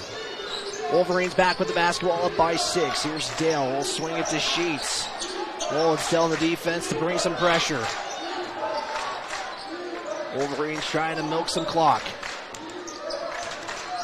Dale to Sheets, right side. He'll drive in, give it off to DeVries. Was looking for Smith, and the Tigers turn it over. Create the turnover. Here's John. Drives in, pass off to Washburn. We'll go against Malachi Smith. Here's the move, and Smith will block it again. Malachi Smith has kind of been a blocking force tonight for the Wolverines. The Tigers have finally switched their defense man-to-man, Jared. First time we were seeing that. It's with 70 seconds approaching. Paxton drives in, switches hands, and will get the underhand scoop and score. That's just 7 points for the Wolverines in this fourth quarter. The Lander Tigers have scored 6, and they're still down by 8 points here. John takes a 3, trying to cut this lead short. It's a miss. And Derek DeVries coming up with the rebound.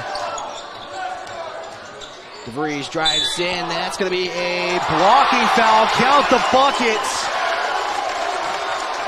And that might have just done it for the Wolverines here, Jared. Yeah, those last couple of trips, just daggers. Derek DeVries with the and one. Got the bench. The students really fired up for Riverton, and now a double-digit lead with just 45 seconds left. That's the first time we've hit double-digit lead tonight, and it comes late in this one as the and one attempt is missed. Washburn with the rebound. Tigers bringing the urgency here. 6B kick out Whalen or McFadden, and they're going to travel with him. And they brought it up quickly, but they kind of took their time on that one late.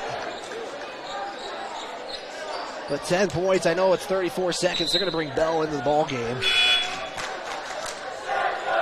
the Tiger lineup, wearing number 1,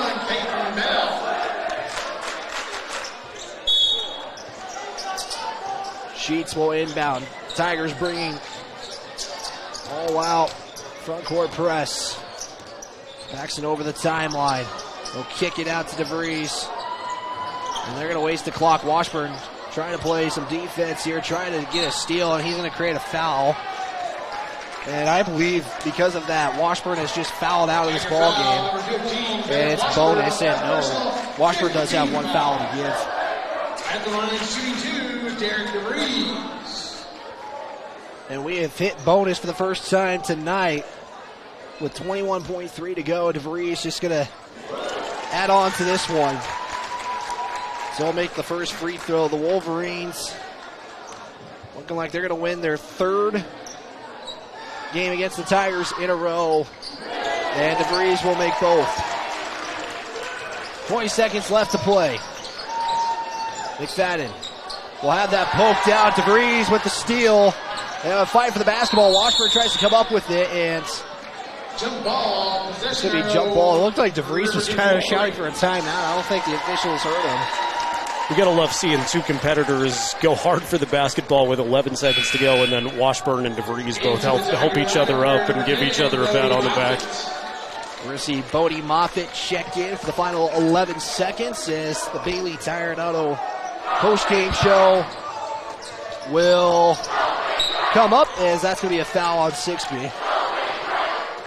Foul number 2, Parker Sixby. Sixby will have his fourth, and right now this is just kind of adding on to this victory at the line for the Wolverines. Dale will make the first. DeVries has 9 of the now 12 points in this fourth quarter.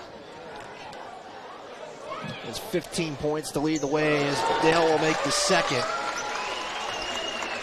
Yeah, with 8 seconds left to go, the Wolverines will pick up win number 8 on the season. Sixby's going to just chuck one up for make it less painful, and that will do it. Riverton Wolverines will get the 63-49 victory over the Lander Tigers. They'll win their third game in a row against the Tigers in this Keeper of the Gold, and the gold will stay in Riverton. What's interesting, too, is I think you maybe see this score without seeing the game, 63-49. It was a lot closer than the final score would indicate throughout most of the contest, but Riverton just slowly but surely pulling away there down the stretch in the fourth quarter. We'll take an extended timeout. We'll get to the Bailey Tire and Auto postgame show. You're tuned in to the Keeper of the Gold, presented by Myers Gambles, here on the County 10 Sports Network. Tires, tires, and more tires. Bailey Tire and Auto Service offers a huge selection, great prices, and fantastic service. Oh, yeah. Hi, this is Haley. With over 13,000 tires to choose, Bailey has tires for your ATV, farm implement, car, truck, trailer, semi, lawnmower, wheelbarrow, you name it. If it has a tire, Bailey Tire and Auto Service can fix it or replace it. Bailey Tire and Auto Service is your one-stop complete tire and service shop. Just remember, with Bailey's, there's no tricks, just tires.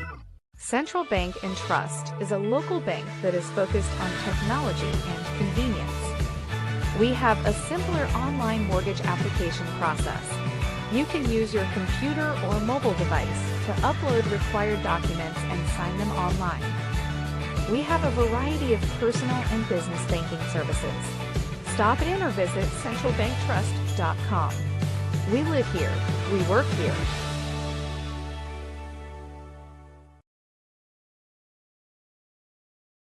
For an upgrade to your vehicle, Wyoming 4x4 is the place to go for all your upgrade needs.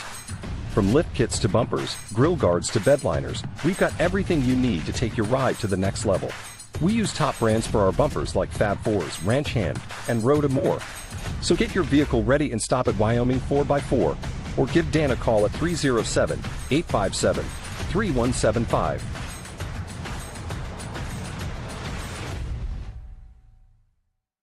Wyoming Catholic College is a unique institution that offers an immersion into Western tradition, the beauty and challenges of the wilderness, and the treasures of the Catholic spiritual heritage.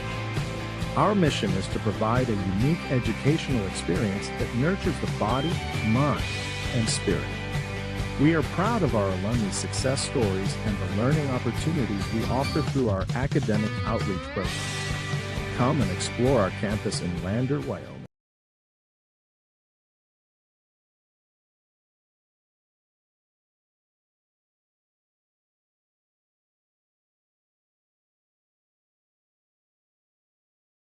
Kane and Associates, CPAs is your go-to source for tax, financial, and business solutions. Our experienced professionals are trusted and know the numbers. We're dedicated to providing personalized attention to each of our clients. Whether you're an individual or a business, we're here to help with all your accounting needs. Let us do the math for you. Stop in or visit rivertoncpa.com to learn more.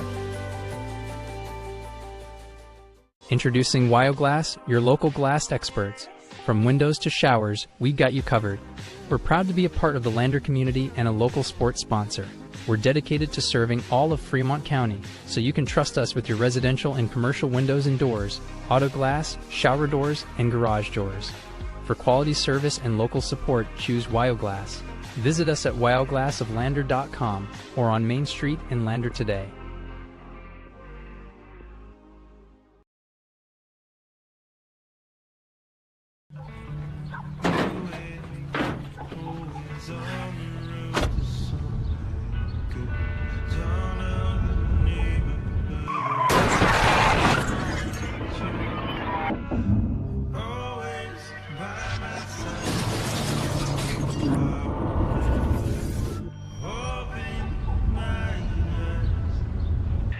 Why do we enforce seatbelt laws? Because in real life, you don't get a second chance.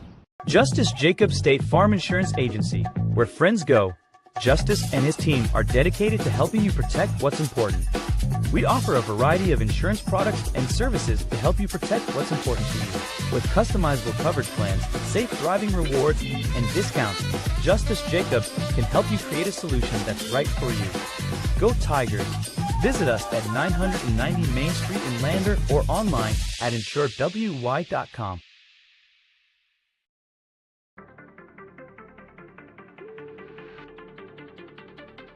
This is the Bailey Tire and Auto Postgame Show on the County 10 Sports Network.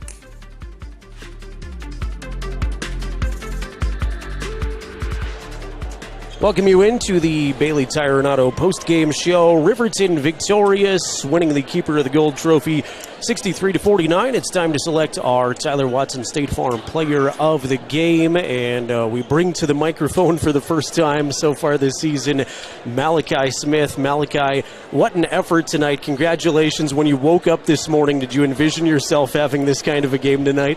Yeah, definitely every game I envision myself having a good game, so... What is your role on this team typically? You come off of the bench. I know you get a lot of JV time as well. How would you kind of describe your role? Just shot block. That's how I describe my role. You got a couple of big shots blocked tonight. How's it feel when you reject one? It feels good. Yeah, I imagine so. What feels better, getting open for an easy two or blocking a shot? Probably blocking a shot. Yeah. Big rivalry game, obviously. Was there any extra tension or nervousness with the Lander Riverton matchup? Yeah, it's a rival game, so we're just going to... That's what it is. How do you keep those emotions in check, especially early on when you're going through shoot-around? How do you kind of calm yourself down? Just play. Yeah, getting after it, and everything settles down probably after the opening tip-off there. Yeah. Awesome. You've got so much upside, and we're looking forward to seeing more of you throughout this season. You got kind of this extended break here, a week and a half or so until you have another game.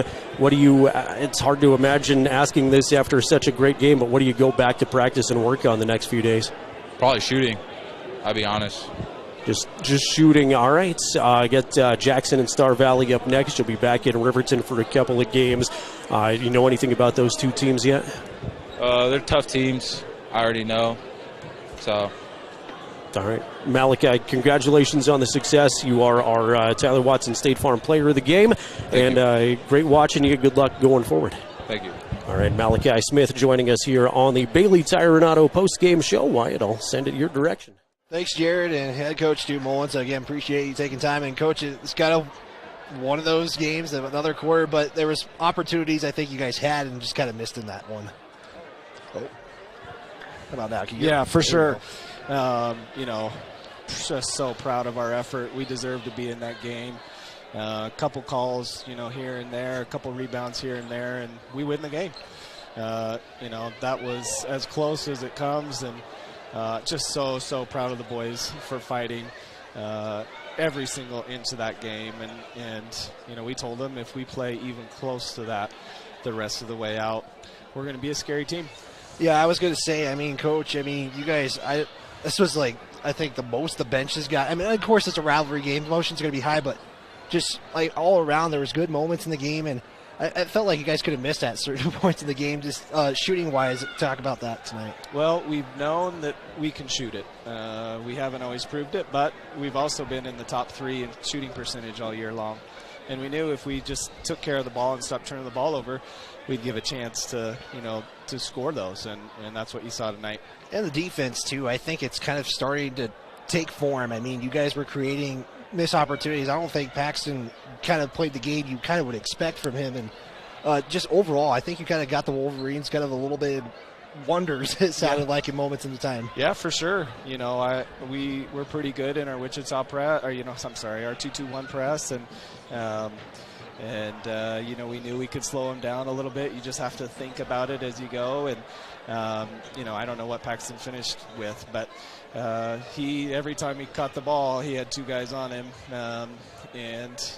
We did so well out on the perimeter that we started giving up the inside, which going into this game, if we could have taken that, we would have. And credit to them for making the adjustment but we knew we had to protect the three-point line. They're a 36% three-point shooting team, and we did that. You play like that against Douglas, we probably win that game too. So we've evolved so much, and we're starting to learn how to compete. And like I said, I couldn't be more proud of the boys. Yeah, what was your message, maybe? I know you were in the locker room not that long before you came out, but what did you tell your team after that one? That I was so proud of them, and that they should hold their heads up, and that you gave yourself a chance to play with one of the best 4A teams in the state, and probably could have won it with a call here, call there, or a couple things go our way, a couple shots, and I don't think anybody expected us to be in this game, and we told them that at the very beginning so they could play loose, have fun, and whatever happens. And I think they gave just an incredible effort. Yeah, and Coach, you really don't have much time to kind of think about this one. You guys have Pinedale. Just quick kind of allude to that one. I know Pinedale is kind of a little bit different this year. We'll just kind of preview that one just a little bit. A very similar team to this. They've got good guards. They shoot the ball well, and they get after on defense. But, if we play like we did tonight, attack the paint a little bit better, get it inside a little bit more. We'll give ourselves a chance against Pinedale. We're very confident going into that game. Yeah, keep getting better. That's I guess the best way to put it. It's showing on the court. Coach, congrats on the game. Unfortunately, it's not on the right side, but things are looking good for you guys. Do you want to chat with the player here? Oh yeah, let's do it. Yeah, Brooke. If we can. Normally we don't get a player, so. Yeah, I'm sorry, I always forget. No, you're good. But Brooklyn John, he's going to be our State Farm agent, Justice Jacobs, player of the game. Microsoft, congratulations. Just kind of talked about this game. Coach Bolins, just his message was proud of you guys. Just kind of talk about the effort tonight for you guys. The effort was there. The focus was just to come out and play as hard as we can. And, we did that. It was a good game. I enjoyed it. It felt like you guys just couldn't miss all the moments in the game. And it just felt like one thing after another. Just what was kind of the bench and everything looking like? Because like I was telling Coach, I don't think I've seen your guys' benches up as you guys have been, as excited as you guys have been all season. Just kind of talk about that a little bit. Yeah, the shooting really got us energized. Everybody on the bench was up on every three, even if it was a miss. I know I was up every single time, especially when Parker was hitting it tonight. So, it's a rivalry game. Sometimes the motions are different, and you came up here, you were immediately smiling. It seemed like you guys, I mean, like I said, sometimes moral victories are not always there, but it feels like you guys kind of won tonight as a team. Yeah, coming into this, nobody expected us to be that close, especially going into the fourth quarter. It just felt good, coming together as a team like that, too. Looking forward to Pinedale, kind of what are you looking forward to most this upcoming Friday? Just playing how we did tonight, even if we ain't hitting it the same, just having the same energy and hustle, everything there. Well, John, I appreciate your time. Congratulations. Our player of the game again presented by Justice Jacob State Farm. And again, we'll see you Friday, and congrats again. All right, thank you. Brooklyn John will step aside for a timeout. We'll continue our Bailey Tire and Auto postgame show right after this. Construction is a local contractor dedicated to our community. We're proud to support our student athletes in every sport on and off the field. We believe in hard work, crafting excellence, and building legacies one project at a time. We bring your vision to life. Visit GoddardConstruction.com to see what we can create for you. Goddard Construction, building Fremont County one project at a time. Northside Auto Body Shop in Lander is proud to support sports and student athletes for the 22-23 season. Northside Auto Body is a staple in the Lander community and is primarily engaged in automotive body, paint, and interior repair and maintenance. If you hit a deer or have a vehicle accident, Northside will get your repairs handled and accept all forms of insurance. Hobby and the crew got you covered at Northside Auto Body Shop, 323 North 2nd Street, Lander. Welcome you back to the Bailey Tire and Auto postgame show. Riverton victorious over Lander 63-49. We're joined by the victorious head coach Bo Sheets. And Coach, first of all, I know it's a tense rivalry. I know you want this one bad, but you're friends with Coach Mullins. These kids are friends a lot of the time. I thought both teams came out and played a heck of a ball game tonight. They did. It is a fun rivalry, and as much as it can be a friendly rivalry, I felt like these two groups of kids do a good job of that. They compete hard. They play against each other, but they knock each other down, and you saw even a couple times tonight they helped each other up. That doesn't often happen in a rivalry, and so it is fun. Coach Mullins and I kind of both look forward to getting this game over with so we can focus on some conference games, and what a great atmosphere. The new gym over here, or the facelift, I should say, looks nice, and it was a great atmosphere. Fun night of basketball. Yeah, it really was. Did you have to talk to your kids in the pregame at all about keeping emotions in check? How'd you handle the rivalry? Yeah, these guys are veterans. They kind of know what they're up against, but a rivalry game does get your your kind of the butterflies going for the game, and that adrenaline can be a great thing. It can also kind of be something you got to kind of keep in check. And I don't know if we were tight or if we just missed shots early, but to go those first 6 minutes, you tip your hat to them. I felt like we had some good looks. The shots just weren't falling, and then we kind of got it going after that. How did it feel hoisting that trophy, having the student section and all the Riverton support? Oh, yeah. I mean, there's nothing better than, sometimes it's better to play on the road when, the crowd's getting after you a little bit. And so to have the student sections going back and forth, you wish you could have that every game. You had a couple of contributors specifically off the bench that I thought did really nice things. Malachi was our player of the game. Haven't seen an outing at the varsity level like that before. He's starting to come along. It's at the beginning of the season, the varsity level, just the speed of the game was a little, we felt like he wasn't quite ready for that, but he's proven himself again and again. And so to come in and defensively kind of be that shot blocker, or at least alter the shots, getting rebounds, and then when they help off on the guards and we lay it down to him, he finishes. So he did a really good job. Hunter did a good job in there when he was in there. So both those guys were big for us down low. Against a team that's shooting really well from the outside, you got to take advantage. Not too often do we get an advantage inside, but when you have it, you got to be able to take it. Yeah, I was going to say that stole my thunder there. The other guy was Hunter Hauk that played really, really well for you, and fun to see him get some points. He does so many things away from scoring, but there's 8 points right there. Real quick. You almost have to beg him to shoot, and so when he does shoot, he's a good scorer. But he's the epitome of an unselfish player. So he loves setting screens, getting rebounds, setting more screens, getting more rebounds. He would just as soon do that stuff than have to shoot it.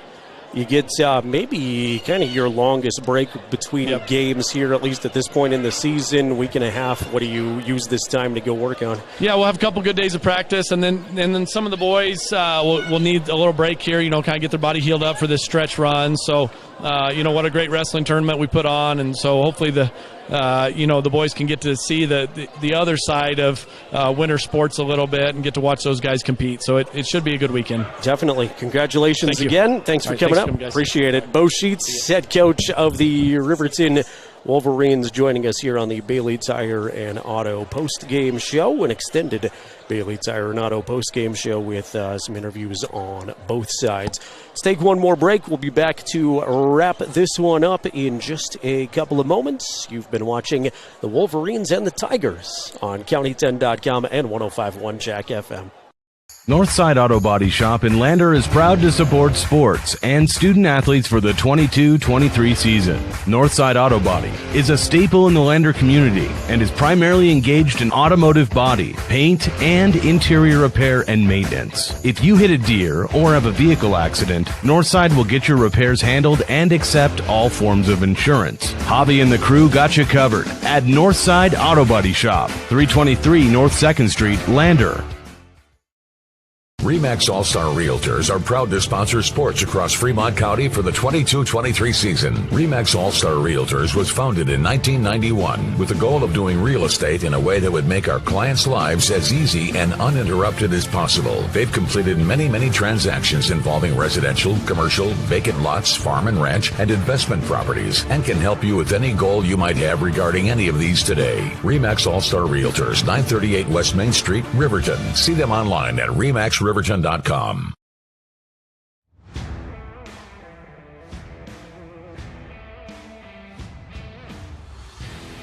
We continue our Bailey Tire and Auto postgame show on the County 10 Sports Network. Continuing our Bailey Tire and Auto postgame show. Big shout out to them as they sponsor this postgame show. They are supportive of local athletes. Their full-service tire and auto shops are located on 755 southbound in Riverton and 1305 West Main in Lander. Jared, I want to make sure we give people shout-outs who were street chatting on the YouTube stream. Connie Gattenbein said, what a game, go Riverton. Hannah Howe, go Hunter, watching from Utah. And then Red Sun LeBeau saying, good game, and I think that best sums it up. This was I think this was a fantastic game, and I think, like a lot of people said, Lander probably should have been in this game in some ways, but just the fight and both sides. I mean, Lander was up 8-0 at one point, and Riverton kind of just took back what they normally know and just kind of ran away with it. Yeah, it was interesting listening into your interviews with your player of the game and Coach Mullins there, and just the optimism these kids feel. They feel like they hung in there with a really good 4A team, and hopefully, despite the loss, that's a piece of momentum going forward. This team can utilize that, realize that they're capable of playing good basketball, shooting the basketball well, and move forward with that. And I think it's equally the opportunity to hopefully create some momentum going forward for this Riverton team. You pick up a win against your rival, and you move on down the stretch to some more conference games. It could be a rare time where one team has to win, one team has to lose, but could result in some momentum for both of these squads, hopefully. Yeah, I feel like the best, I think you've said it a couple of times for Riverton, but I'll say it for Lander, the best I think is yet to come for this Lander Valley squad. Let's take a look at some final numbers. Jared, overall shooting for the Lander Tigers, I had 40% of 17 of 42. The Wolverines shot 50%, 24 of 48. And Jared, this is kind of a weird stat for the Lander Tigers, and 10 of 22 from beyond the arc tonight. I mean, they really could not miss a shot from beyond the arc, especially in that second quarter. The Wolverines, 4 of 13. That's kind of an unusual number, it feels like, for Riverton shooting beyond the arc. Yeah, a little slower, especially from the get-go. I thought Lander did a great job kind of shutting down a couple of the main scoring threats for Riverton, too, DeVries and Paxton early on, but Riverton certainly found some other scoring threats and different ways to score the basketball. Yeah, let's take a look at some individual numbers. The Wolverines had 3 players in double-digit figures tonight. It was led by Derek DeVries with 15. Parker Paxton would finish 13 points. Ty Sheets with 11. Brody Dale with 8 points in the contest. Hunter Houck and Malachi Smith also finishing with 8 points in the contest. When you almost have 5 players in double-digit figures, that's just kind of crazy to think about. And it was still that close of a game. I mean, the score, like I said, it's 63-49, but the score, I think, doesn't really reflect of the what this game really developed into. For the Lander Tigers, it was led by Parker Sixby with 15 points in the contest. Bennett Washburn would finish with a double-double tonight, Jared. 10 points, 10 rebounds in the contest. You had Brooklyn John, who was our player of the game, presented by Justice Jacobs State Farm with 5 points. Peyton Bell with 9. Talon Whalen would finish with 8 points in the contest. Finn McFadden would get 2 points in the contest for the Lander Tigers. And something Lander doesn't normally lead in is rebounds. They had 23 rebounds to the Wolverines 18, and part of that is Lander had the tallest guy on the court tonight as well in Bennett Washburn. But, I mean, overall performance, I think probably arguably the best game between both teams in this season. Yeah, I thought, talking about Bennett Washburn there cleaning up on the glass, I thought he might be a little bit more of the offense for Lander, especially as we transitioned into the second half there. Coach Mullen said they did a good job taking him away defensively, and they would have utilized the paint a little bit more, but I thought he presented matchup problems most of the night for Riverton. Yeah, and just to kind of tell you how the scoring went, I mean, like I said, the scoring was just kind of out of this world. Nothing was settled in the first quarter. It was 10-all. And then taking a look at the second quarter, 37 points combined. Riverton led that 20-17 in the second.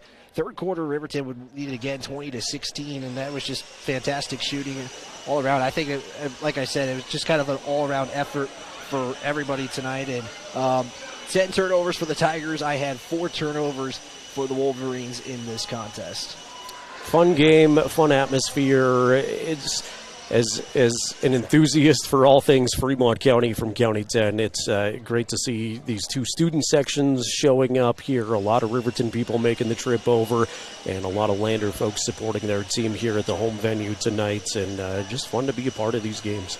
Kind of want to wrap a couple more things up on KOVE. The Wyoming Cowboys and San Diego State is the Aztecs 77, the Cowboys 63, final 102 left.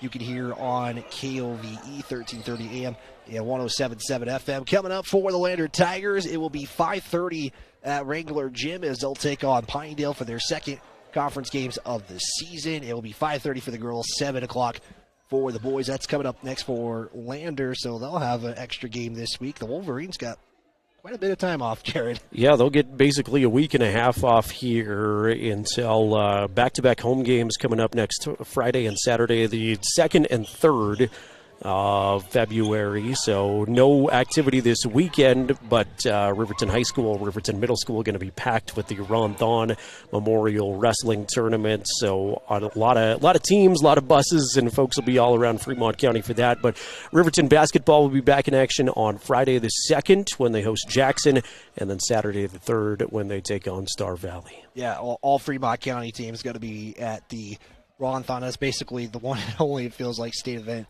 for the state of Wyoming. I know there's more, but that's kind of the highlight this weekend for athletics. Again, Riverton hosting the Ron-Thon. Lander Wrestling will be there. All Fremont County teams scheduled to be at the Ron-Thon tournament. Jared, get final thoughts here on this broadcast. It was just fun to get to tag along with you and hang out here. Love what Lander Valley High School has done, their commitment to athletics and the school and the new look of the gym. Congratulations to the Lady Tigers taking the Keeper of the Gold trophy back after we saw a hard-fought game, especially early on.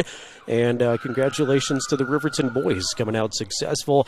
Like I said, I hope this is maybe a momentum shift in the right direction for both of these teams, as strange as that might sound for Lander boys coming off of a loss. I think they feel pretty optimistic about what they did against a 4A team. So just a fun night of basketball here in Fremont County. I would have to concur with you, Jared, and that's actually going to do it here for us here on the County 10 Sports Network on YouTube and 105.1 Jack FM. Again, make sure you subscribe. Turn on that notification bell to be alerted every time that hopefully he's okay after the fall. But make sure you subscribe, turn on the notification bell. Make sure you tune in on our radio stations as well all season long. Jared, again, as always, it's a pleasure to be on the broadcast with you. And for Jared Anderson, for the entire County 10 crew, I'm Wyatt Barichka. This has been a presentation of the Keeper of the Gold presented by Myers Gambles on the County 10 Sports Network.